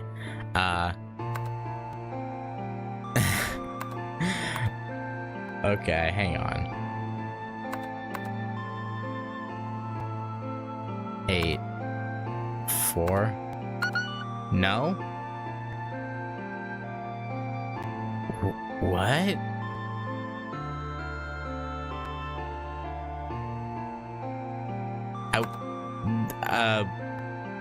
Buh?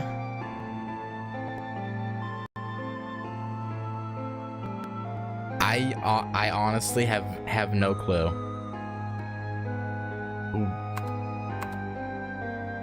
7188. I don't.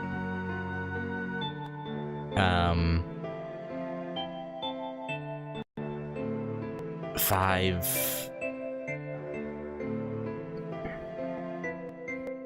Put in a single 1. Or a single 9. In the previous puzzle, P was replaced with 1, and S with 3, W with 5, and R with 7. Oh wait, I didn't pay attention to what Junpei just said. Wait, I should have done that. Wait, what? Hang on.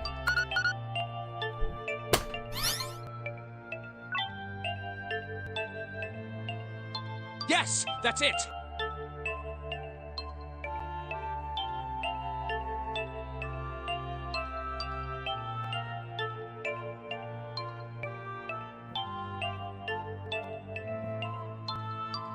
Really now?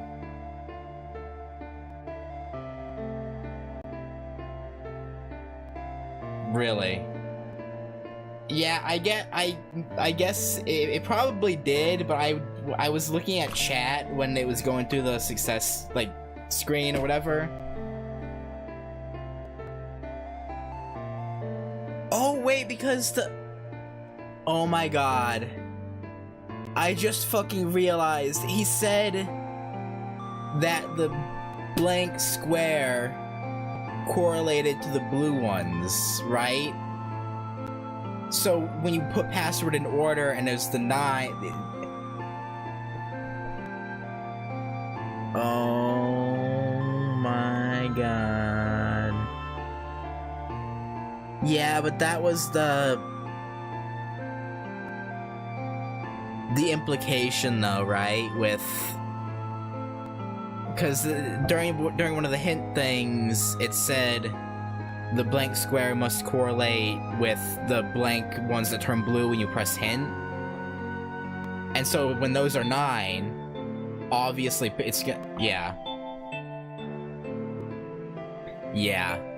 what Meridax said. I'm cooked apparently. Akane, did you get it? Jesus, dude, I was like only partially paying attention to those hints, so I was like, okay, yeah, sure, well, yeah, okay, buddy. But okay, that makes sense. Yes, I did! I solved it! I mean, really, you solved it for me, but I copied everything you did! Now I just have to press enter!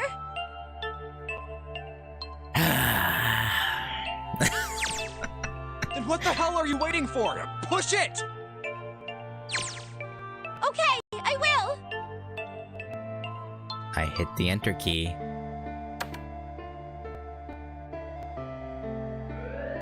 Emergency shutdown command has been confirmed. There you go! You're saved! Ventilation system has been disabled.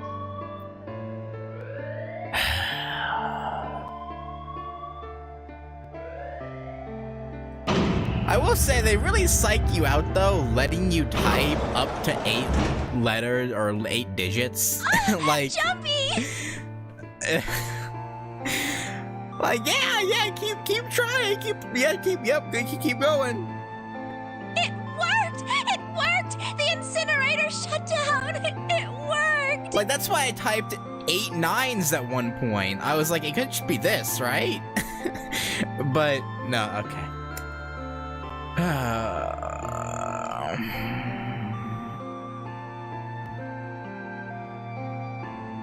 Tears rolled down my face as I cried out to him, but they were a very different sort of tears. A wonderful feeling of accomplishment and relief flooded my body. At the same time, what strength I had left disappeared and I collapsed to the floor. For a while, I just lay there laughing and crying and enjoying being alive. Every time I thought about him, I thought my heart would burst.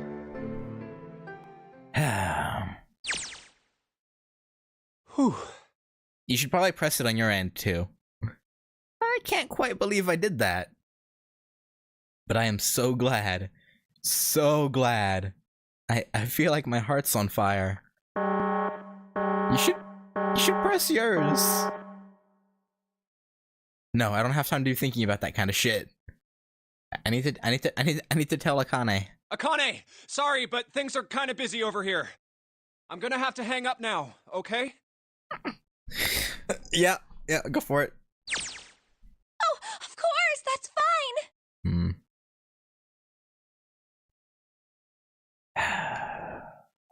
I wiped the tears from my eyes and nodded vigorously, even though I knew he couldn't see me. Then I looked over at the corner of the floor. There were the 2 bracelets Hongo had left behind.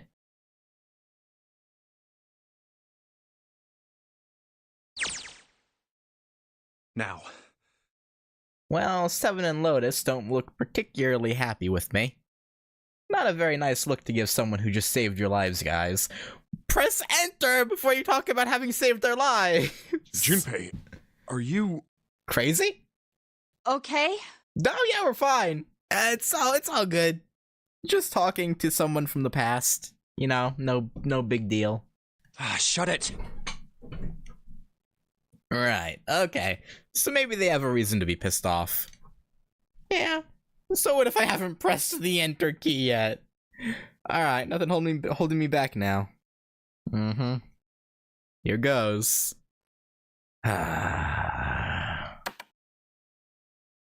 Wait. Incineration will begin in 90 seconds. That's not good. That seems really not good.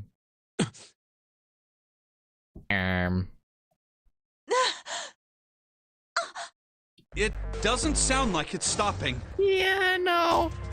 What the shit? Why isn't it stopping? Okay, maybe I didn't hit the key hard enough. Just hit it again. And again. And again. Okay, that's not working either. The alarm is still going off. What the hell is going on? I've got all the right numbers in the right boxes. It's perfect. So why the fuck isn't this thing stopping? Incineration will begin in 60 seconds. Wait, of course. That's what the numbers that showed up after the puzzle mean.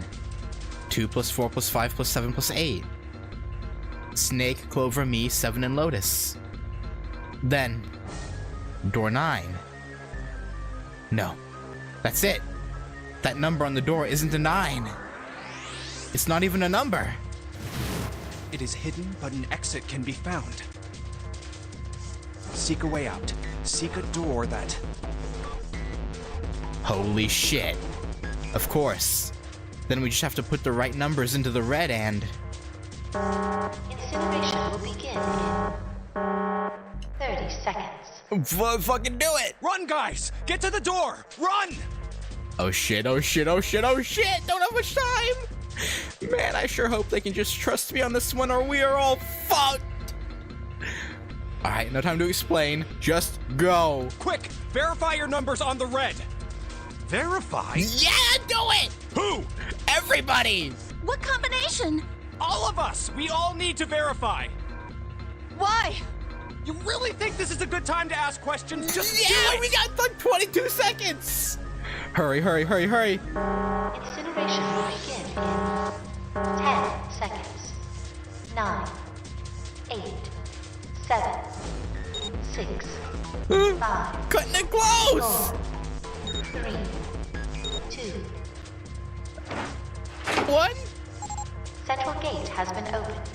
Incineration system has been disabled. Woo-wee.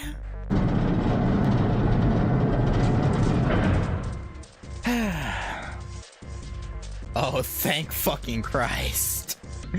No time to be happy. Time to go. Hurry! We've only got 9 seconds before the door closes. Go, go, go! Come on, guys, move it! Hayaka! Okay, they're all through. Move it, Junpei. Just in time. Oh. What'd I do? And there goes the door. I think I accidentally forwarded for like a half second. That was weird. No, don't calm down yet. You're not done. We still gotta find the dead.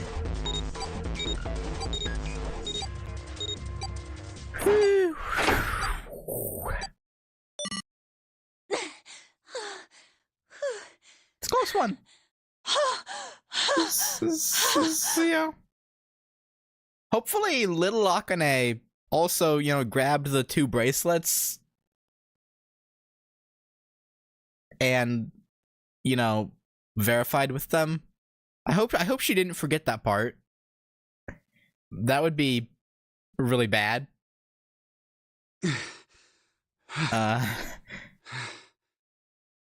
Shit. Looks like we made it, huh? Yeah.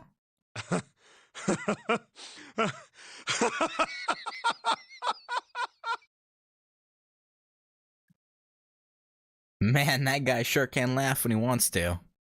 Yeah. It looks like Clover and Lotus are totally out of energy.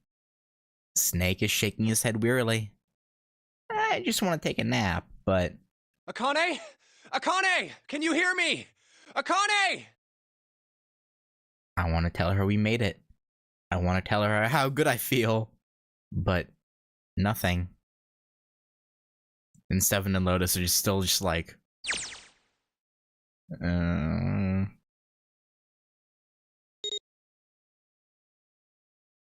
Please don't forget the bracelets. Please.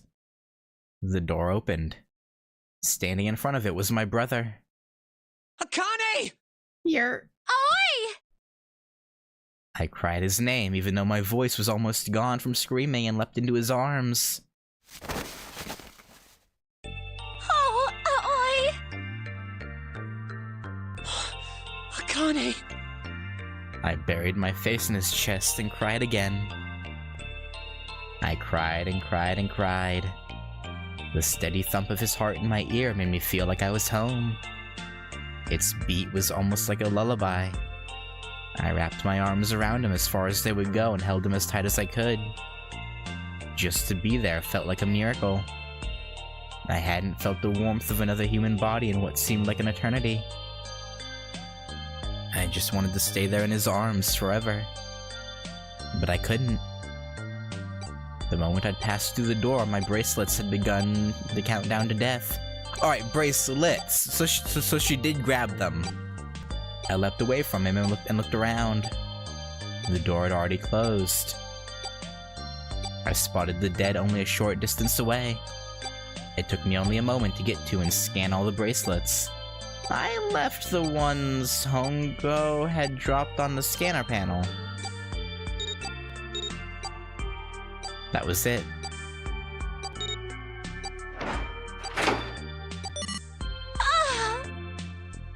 Was that a wrong translation?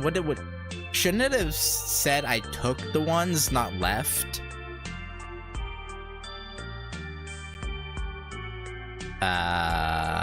Okay. I took a deep breath and looked around again. The huge detective, who we would call Seven in 9 years, and Snake, the blind boy, were looking at me. They seemed to have been utterly stunned by my sudden appearance. Yeah, that was... Yeah, I don't know. That was weird translation, I guess. Their eyes were wide and their mouths hung open. Alright, let's get out of here. If we don't book it, we might run into Hongo again. I don't think so. Aoi was right. It was time we get moving. The mention of Hongo seemed to jar Seven and Snake out of their surprise, and they nodded. We took off running up the spiraling stairs to freedom. Here.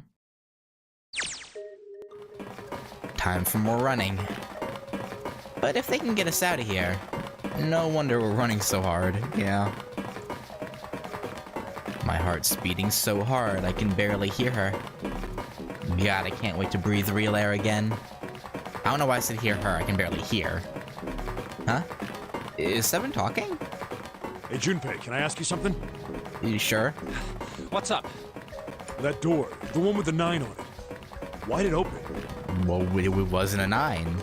Yeah, all 5 of us verified our numbers on the red. 2 plus 4 plus 5 plus 7 plus 8 is 26. That makes our digital route 8. Yeah. It shouldn't have opened. That's not like you, Lotus. I thought you would have figured it out already. Huh? Why? Because you were the person who taught me about the idea of bases. Bases? Yeah. What are the 2 numbers in base 2? 0 and 1. Uh-huh. How about base 10? That goes from 0 to 9, right? Then how about base 16? 0 through F. After 9, it starts at A and goes from there. B, C, D, etc. E. Oh, was that... Oh. You're right. In other words, A in base 16 is 10 in base 10. Uh-huh.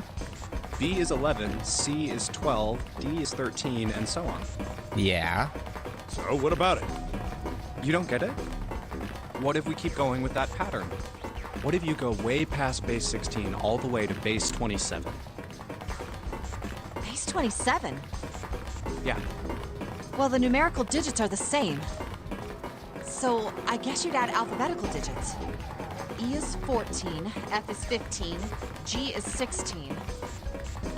H is 17, I is 18, J is 19. Yeah. K is 20, L is 21, M is 22.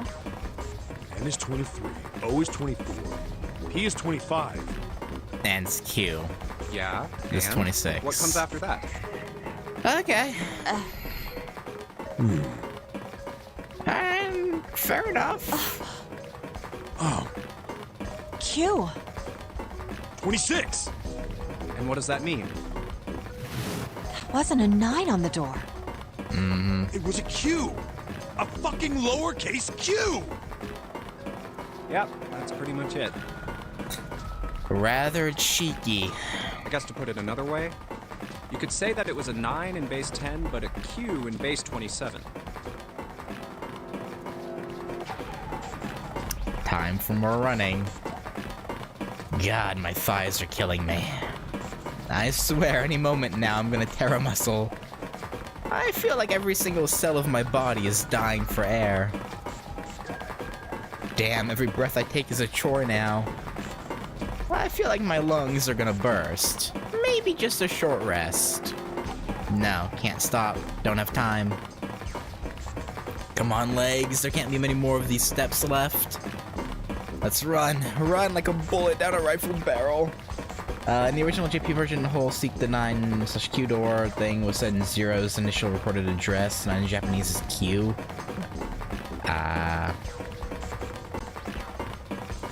That doesn't work in English, so instead localizers moved that to the paper with rules, relying on a font that makes them as similar as... Ah, okay. Makes sense. Like a bullet down a rifled barrel, like a tornado cutting through a sea of clouds. I feel like we're running along the back of a giant coiled dragon. Finally.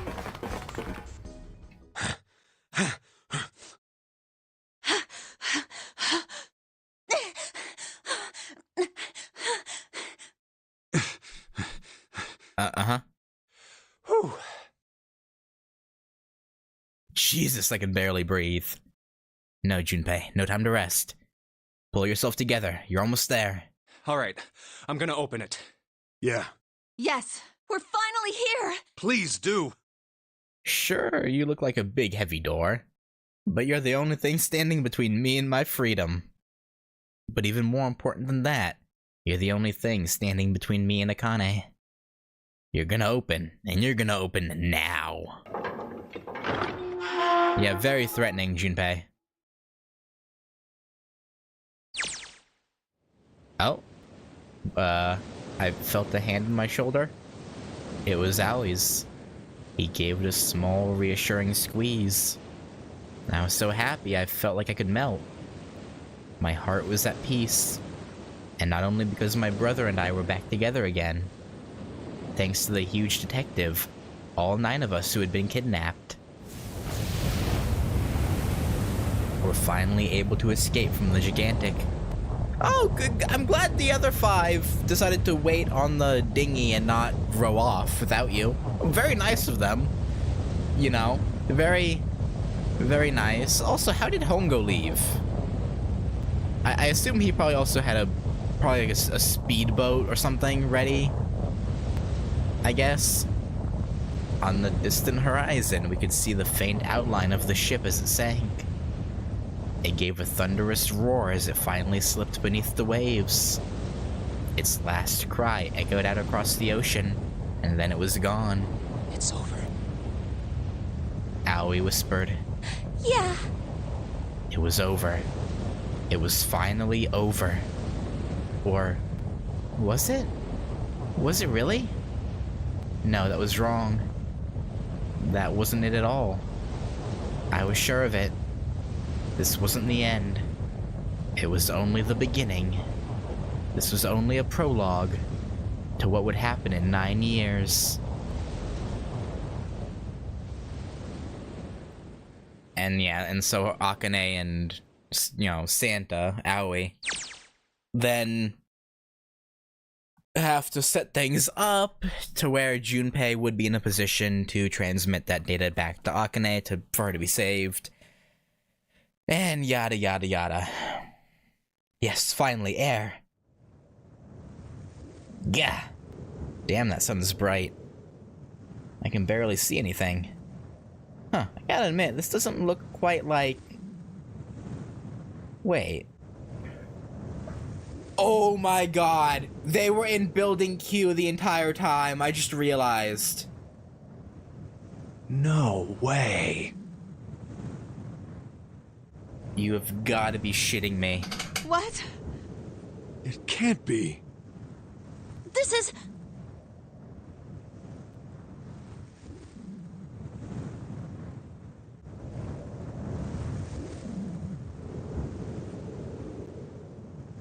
Yep. This is the building in the Nevada desert.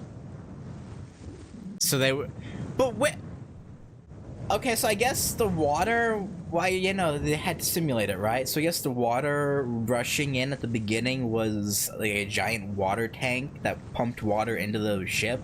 Or the building, that is. the mock experiment building. Oh my god.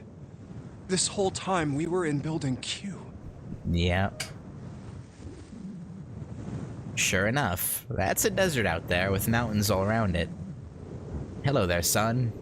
Boy, am I ever glad to see you. I don't think I've ever been so happy to see a sunrise. Huh? Did I just hear something fall? Yeah, the bracelets fall off, right? Remember? You leave and they come off. Right, our bracelets. I guess I've never really gotten a good look at the underside of one of these. Let's see what's inside you. Just a little electronic chip, like in an ATM card. That's it. There's nothing else. Nothing that even looks like a detonator. But... okay, so yeah. I was kind of thinking that. Oh, so only Kubota and probably, like, Ace were the ones...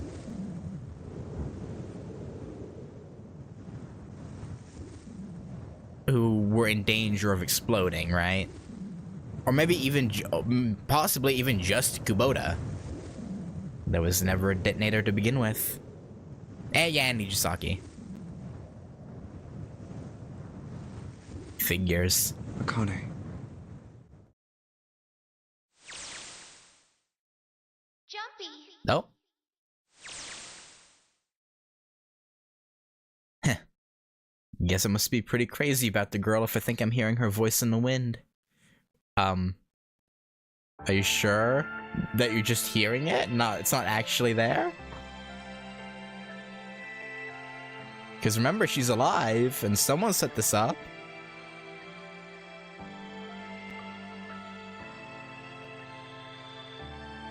What? Huh? We're not gonna... Hello? Are we not gonna see where Santa and Ace... Oh, there's a... Okay. I was about to fucking say, like, what? like, game, excuse you? Okay. Alright, well, let's wait for the post-credit. I was about to be pissed. Like, where did Santa take Ace? Where, like... Oh.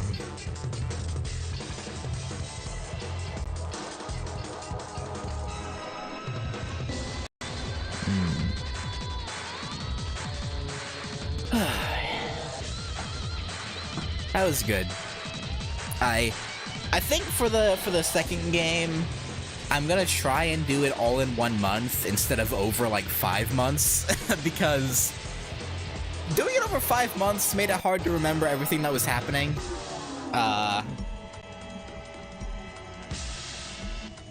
So I'll when and if, I mean, it's probably more of a when I get around to the second one, I'll try and do it all in the course of a single month. So that way it's more all together and I'm not forgetting things as much.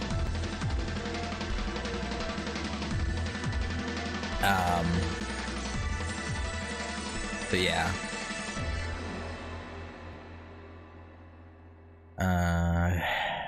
But I don't know when that will be. Okay, oh, here we go. Are you okay? Yeah. Oh, come on. This is nothing. What? Really? Yeah. You don't look okay.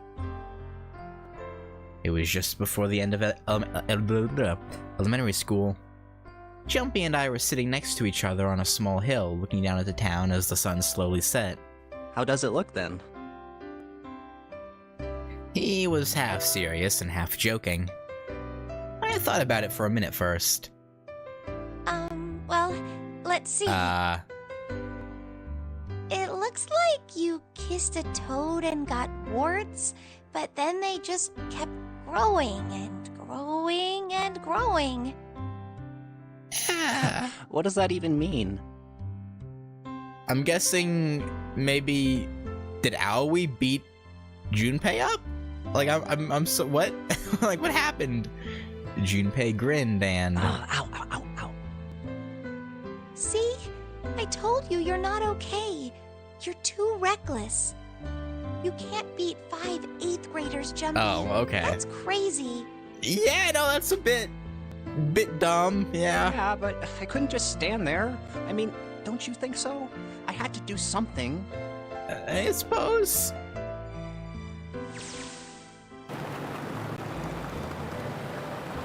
Look at the Nevada desert go past. For an SUV, this thing has a pretty smooth ride. Okay, that's random.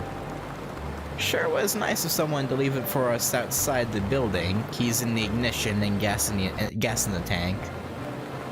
Almost like it was a present, you know? Anyway, we jumped in and now here we are, screaming across the desert.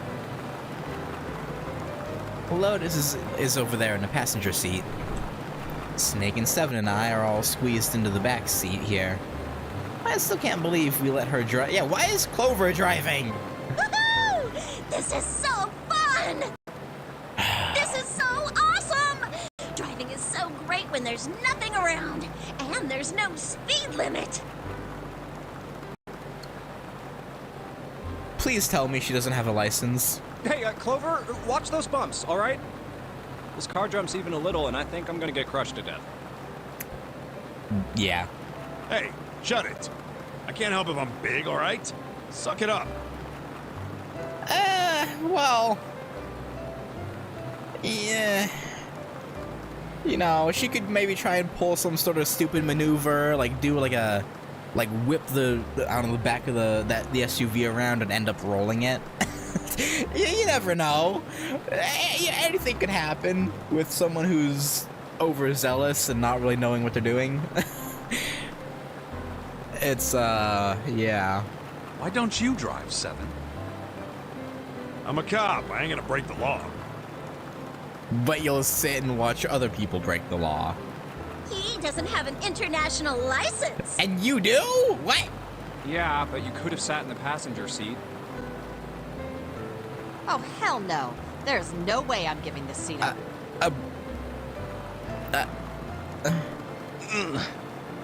And Clover, there's no need to slow down. Yeah, of course you're... Okay. Of course you're encouraging this. The car Santa and June are in should be somewhere down this road ahead of us. Yeah, I saw some fresh tire tracks going out. There's no doubt about it. Then we've got to hurry if we want to catch them, don't we? Yeah. Sure thing. Oh, shit! God damn it, she doesn't have to drive so fast. Man, I didn't even think a car like this could go this fast. We're sure throwing up a lot of dust.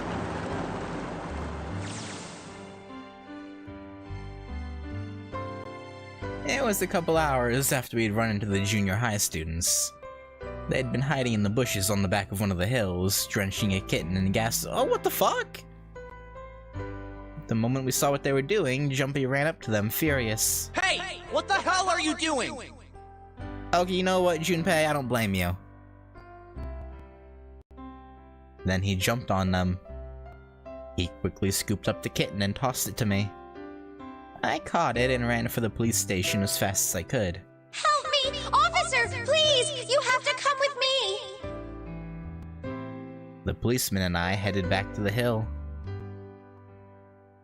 All we found was Jumpy sprawled on the ground with a face covered in big swelling lumps. You couldn't run away after you threw the kitty to me? He stuck his tongue out through the hole in his mouth where a tooth had fallen out. Yeah, I guess I coulda... Hmm. Then why didn't you? I mean, if he ran, they probably would have ran after knowing that the cop was coming. Maybe in his head he was like, well, I'll try and keep him here, you know? I didn't want to. I wanted to beat him up. Beat him up real good. Or he just wanted to kick their ass. But wait, you know, fair enough. Because of what they were doing to the kitty. Yeah. Yeah, that too, but I think they were the ones behind those murders our first semester. Remember? That would make sense, yeah. I remember them telling that story. If they're willing to do that to a kitten, then they'd probably do it to the animals they kept at the school. That would make sense. Oh, you mean the bunnies? Yeah. Yeah, the bunnies. Frickin' psychopaths, dude. He plucked some grass from the ground and tossed it into the wind. They asked me what elementary school I was from, so I told them. And then they said they'd do the same thing to you that they did to the rabbits. Oh. I couldn't forgive them for that, so I... Alright. Hey, there's still some stuff I don't get. What? Of course, they probably don't know any more than I do. Like Ace. Well, I guess I should say Kentaro Hongo. Why did he create the Nonary Project? Anybody? Any ideas? Why don't you ask him yourself? Well, yeah, I guess I could. He's still in the trunk, I assume? Oh!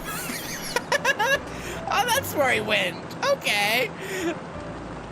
Yeah, he is. Still tied up, I'm assuming, with his mouth taped shut. His eyes just look empty. No emotion. He looks like he's just given up. I wonder if he even cares what happens to him anymore. Hey, were you listening to us? Yeah, go ahead and try to pretend you weren't, you old bastard. Let's get that tape off your mouth. Come on, I know you were. Answer me. You could at least look at me when you talk, man. I only wanted to see the faces. Human faces.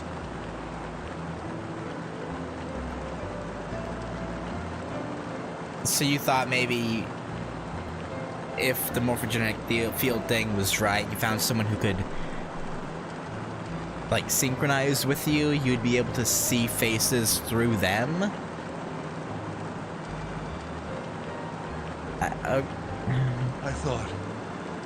I thought if I could gain the ability to access the morphic field set, then perhaps I could see faces. Okay, that's kind of depressing. Like, it's like, look, I get it's probably like frustrating going your whole life not being able to like really. I don't know. It's still. You still should. It's just fuck. It's no excuse though.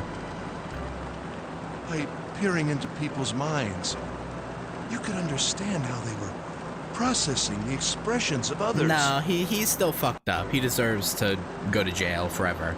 And he killed 3 people, remember?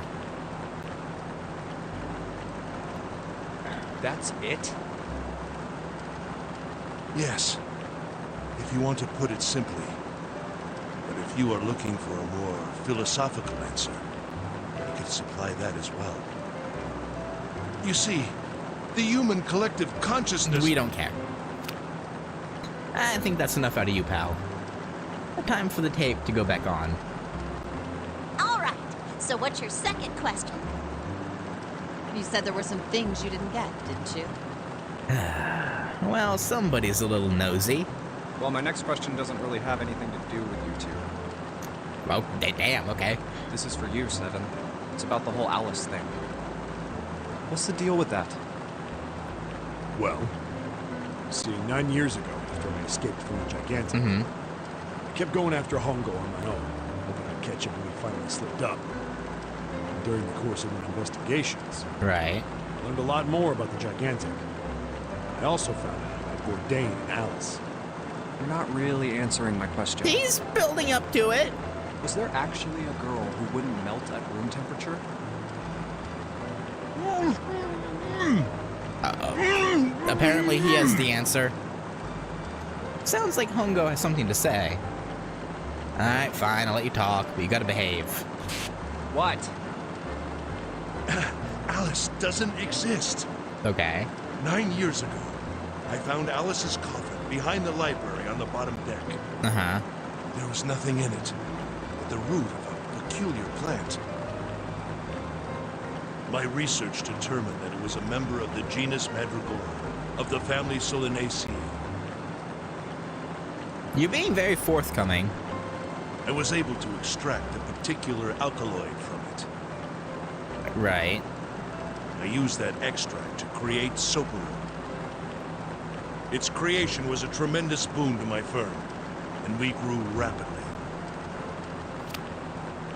Shit, this is gonna go on forever. Tape's going back on, Hongo. The rest of my questions can wait a bit. For now, I think I'll just enjoy the ride. Okay, what now? Here, this is for you. What's this? This is, for you, doll. His name is Junpei. Oh, okay, so this is before she was kidnapped then, I guess? Jumpy pulled something out of his pocket and shoved out his arm toward me. In his hand was a doll made of yarn small enough to fit in his palm. Jumpy, are you sure it's, for you, doll? Huh? Yeah, the lady at the shop said so, that means it's for you, right? Yeah, I guess. Are you sure it's not a voodoo doll? But, I mean, it could be. Wait, what? That's... Oh, man. Oh, man. Yeah? Well, it sure looks like a voodoo doll. I mean, you do know what a voodoo doll is used for, right? Yeah. Yeah, I guess calling it Junpei isn't a very good idea then. So I guess that's what gave them the link, was... Okay. Why are you giving me this anyway? It just seems really sudden. Well, you know how after June, we aren't gonna get to see each other? Of course, too much? June, uh-huh. I mean, we're gonna be in different schools, and I just thought I'd, Mm-hmm. Oh, okay, well, how about we call it June then? Okay. So, I wanted to give you this. Mm-hmm. You sound like some sort of tribal chief in a bad movie. Yes. I, head of tribe. This doll, traditional charm of tribe. So cringe. So I At least she liked it, I give guess. It me. So we always together. Uh-huh. Oh, Jumpy. If something bad, then hold and pray. I go wherever you are. So here, take. Okay, well, I guess that explains that then. I guess, sort of. I reached my hand out and picked up the doll gently. Thank you. Thank you so much, Jumpy. Yeah, unironically, he's gonna save your life here soon. Before I knew it, I was crying. Tears streamed down my face and fell onto June's tiny yarn body. Oh, Jumpy. I'll never forget you. I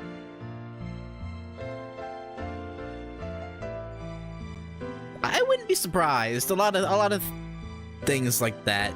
Their whole original intentions kind of got twisted around. So I would not be surprised at all if voodoo was originally meant to be like a good luck thing, or well, for good luck charm things. But yeah, would not be terribly surprised. I promise. Jumpy looked straight into my eyes and said just 5 words. I'll never forget you either. And he kept that promise. The sky was a beautiful crimson red as it melted down toward the horizon. The last golden rays of sunlight stretched out across the city and painted themselves across the hills. We sat, bathed in the warm light of evening. Just the two of us leaning gently against one another, shoulder to shoulder. The sun set and we still didn't leave. We watched in silence as the darkness deepened, and one by one, the lights of the town began to flicker on.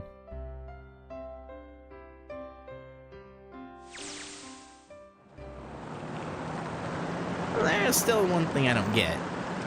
To be honest, it's the biggest mystery as far as I'm concerned, and also the only one that's really important.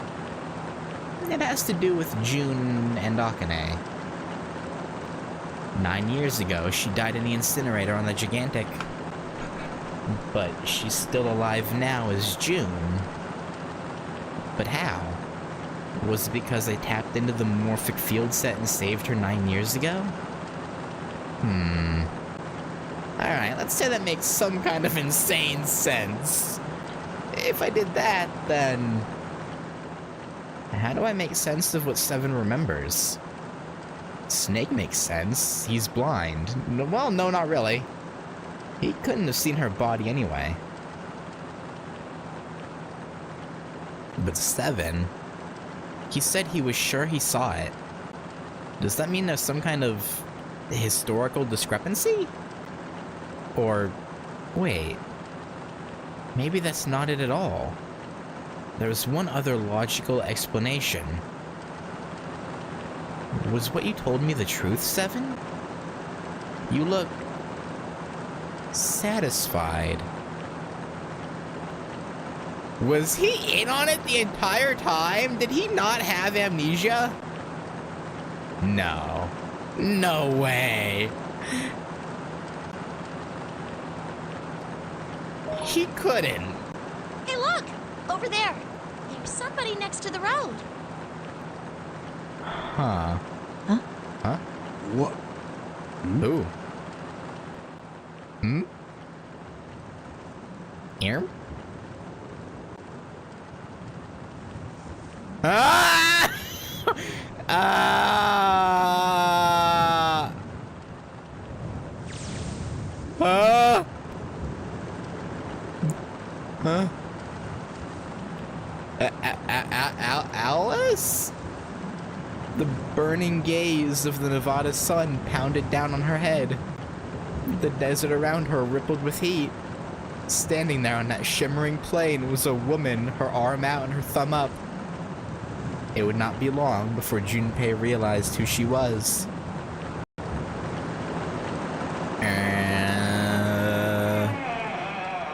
What? Huh? Nah, what?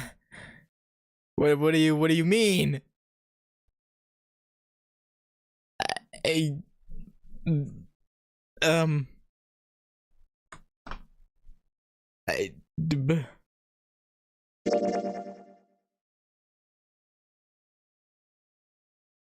Huh.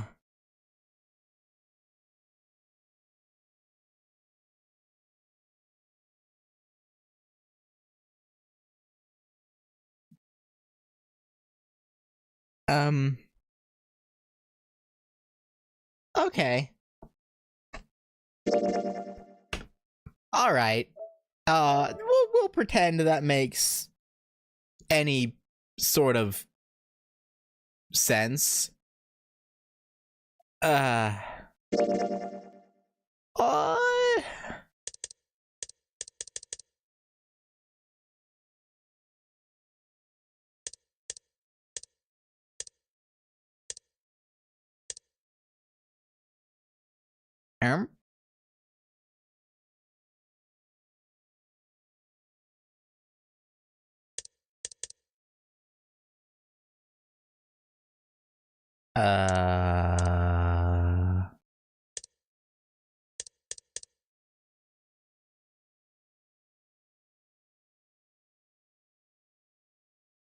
Maybe Akane injected fake memories into Seven, kind of like Santa and...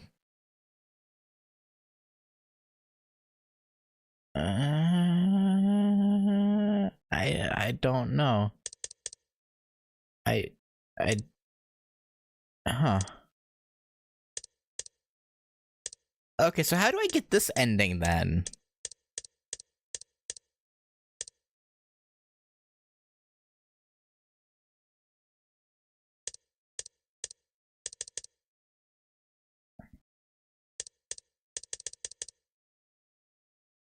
Huh. So when's the second game planned? Like I said, I don't really know. Before I start anything, I do want to finish the Tsukihime remake.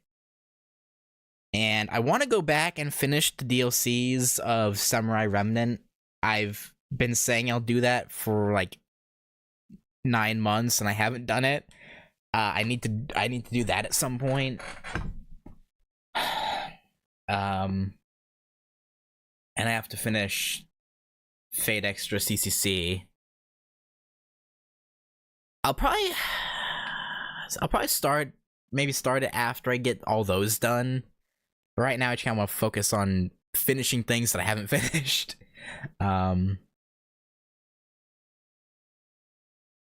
If you go to puzzle rooms now in novel mode, little Akane's face will be on the blue dissipating bar like Junpei's in adventure mode. Oh. Cool.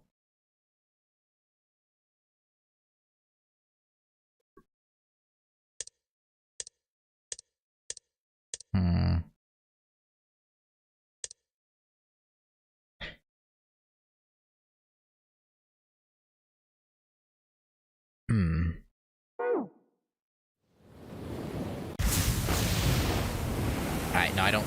Game. No, I don't wish to do this right now. Hang on.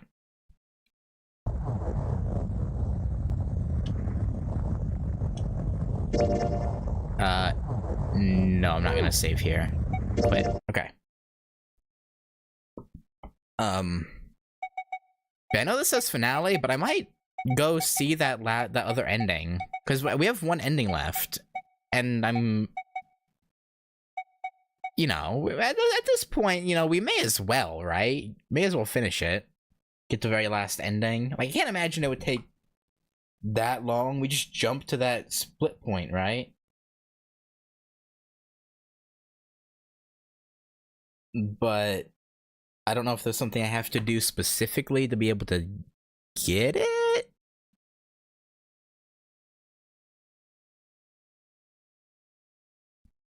FHA is also waiting for its ending. To be fair, I thought I was done with FHA. No, when I uploaded the last part, right? No one told me that there was an epilogue if I do the other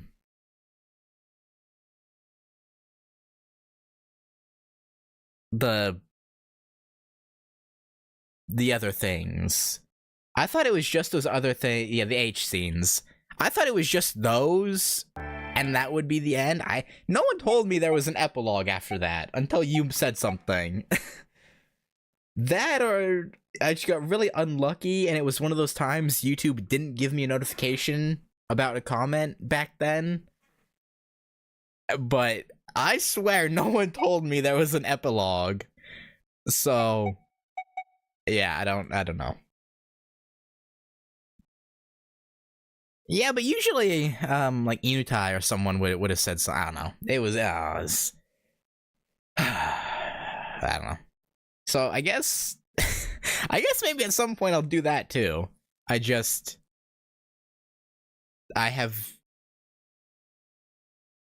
know. I'll have to go through and play the erotic scenes, I guess, so I can get the epilogue. Like, I played the Saber one, the Golden Bath or whatever.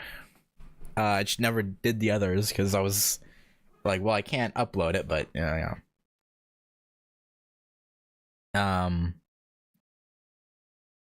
I guess the past choices are locked there for the true path, so if you jump to that last branch, it should send you to the last bad end. Okay. In that case, since it's unsure, I probably won't stream it, but I will record it, and if I can get it easily enough by just doing that, then I'll go ahead and upload it. But I don't want to like start a stream and then do that and then not be able to like and not actually be able to get to that ending, if that makes sense. So I'll probably here in a few days record that and see if I can do that. Because again, I'd feel weird about starting a stream going for that specifically and then not being able to do it. Good thing about the second game is no need to guide you through the routes. Is it just a linear experience then, or does it? Oh no, you said there was it would like you could auto skip stuff you'd seen or something like that. I don't know. We'll see. I don't know, but better flow charting. Okay. Yeah, I don't know, but again, we'll see. Oh, again, it'll probably be a few months before. I don't know, maybe.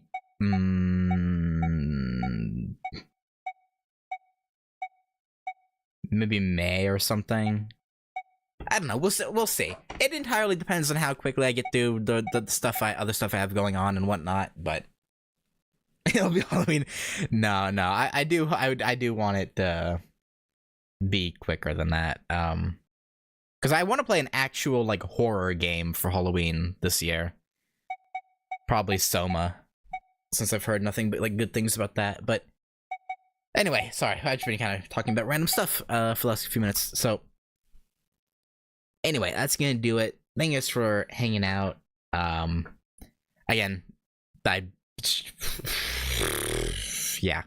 When I do get to the second one, I'm going to like dedicate pretty much that entire month. Well, not the entire month. I'll be playing Grand Order at the time. I imagine so. but it'll be like 90% the second game for Nonary games. So, but we'll see. We'll see. I'm gonna say May, because it shouldn't take that long for me to finish the other stuff I have going on. And of course I've started Grand Order at that point, but that's like the only thing I'll have going, except maybe Fate Extella. But otherwise I should have plenty of time to do it. But anyway, that again, that's gonna do it. And yeah, like I said, I'll try and get that ending in like a video that'll probably upload in like a week or so. But yeah, anyway, I'll catch you guys later. Peace.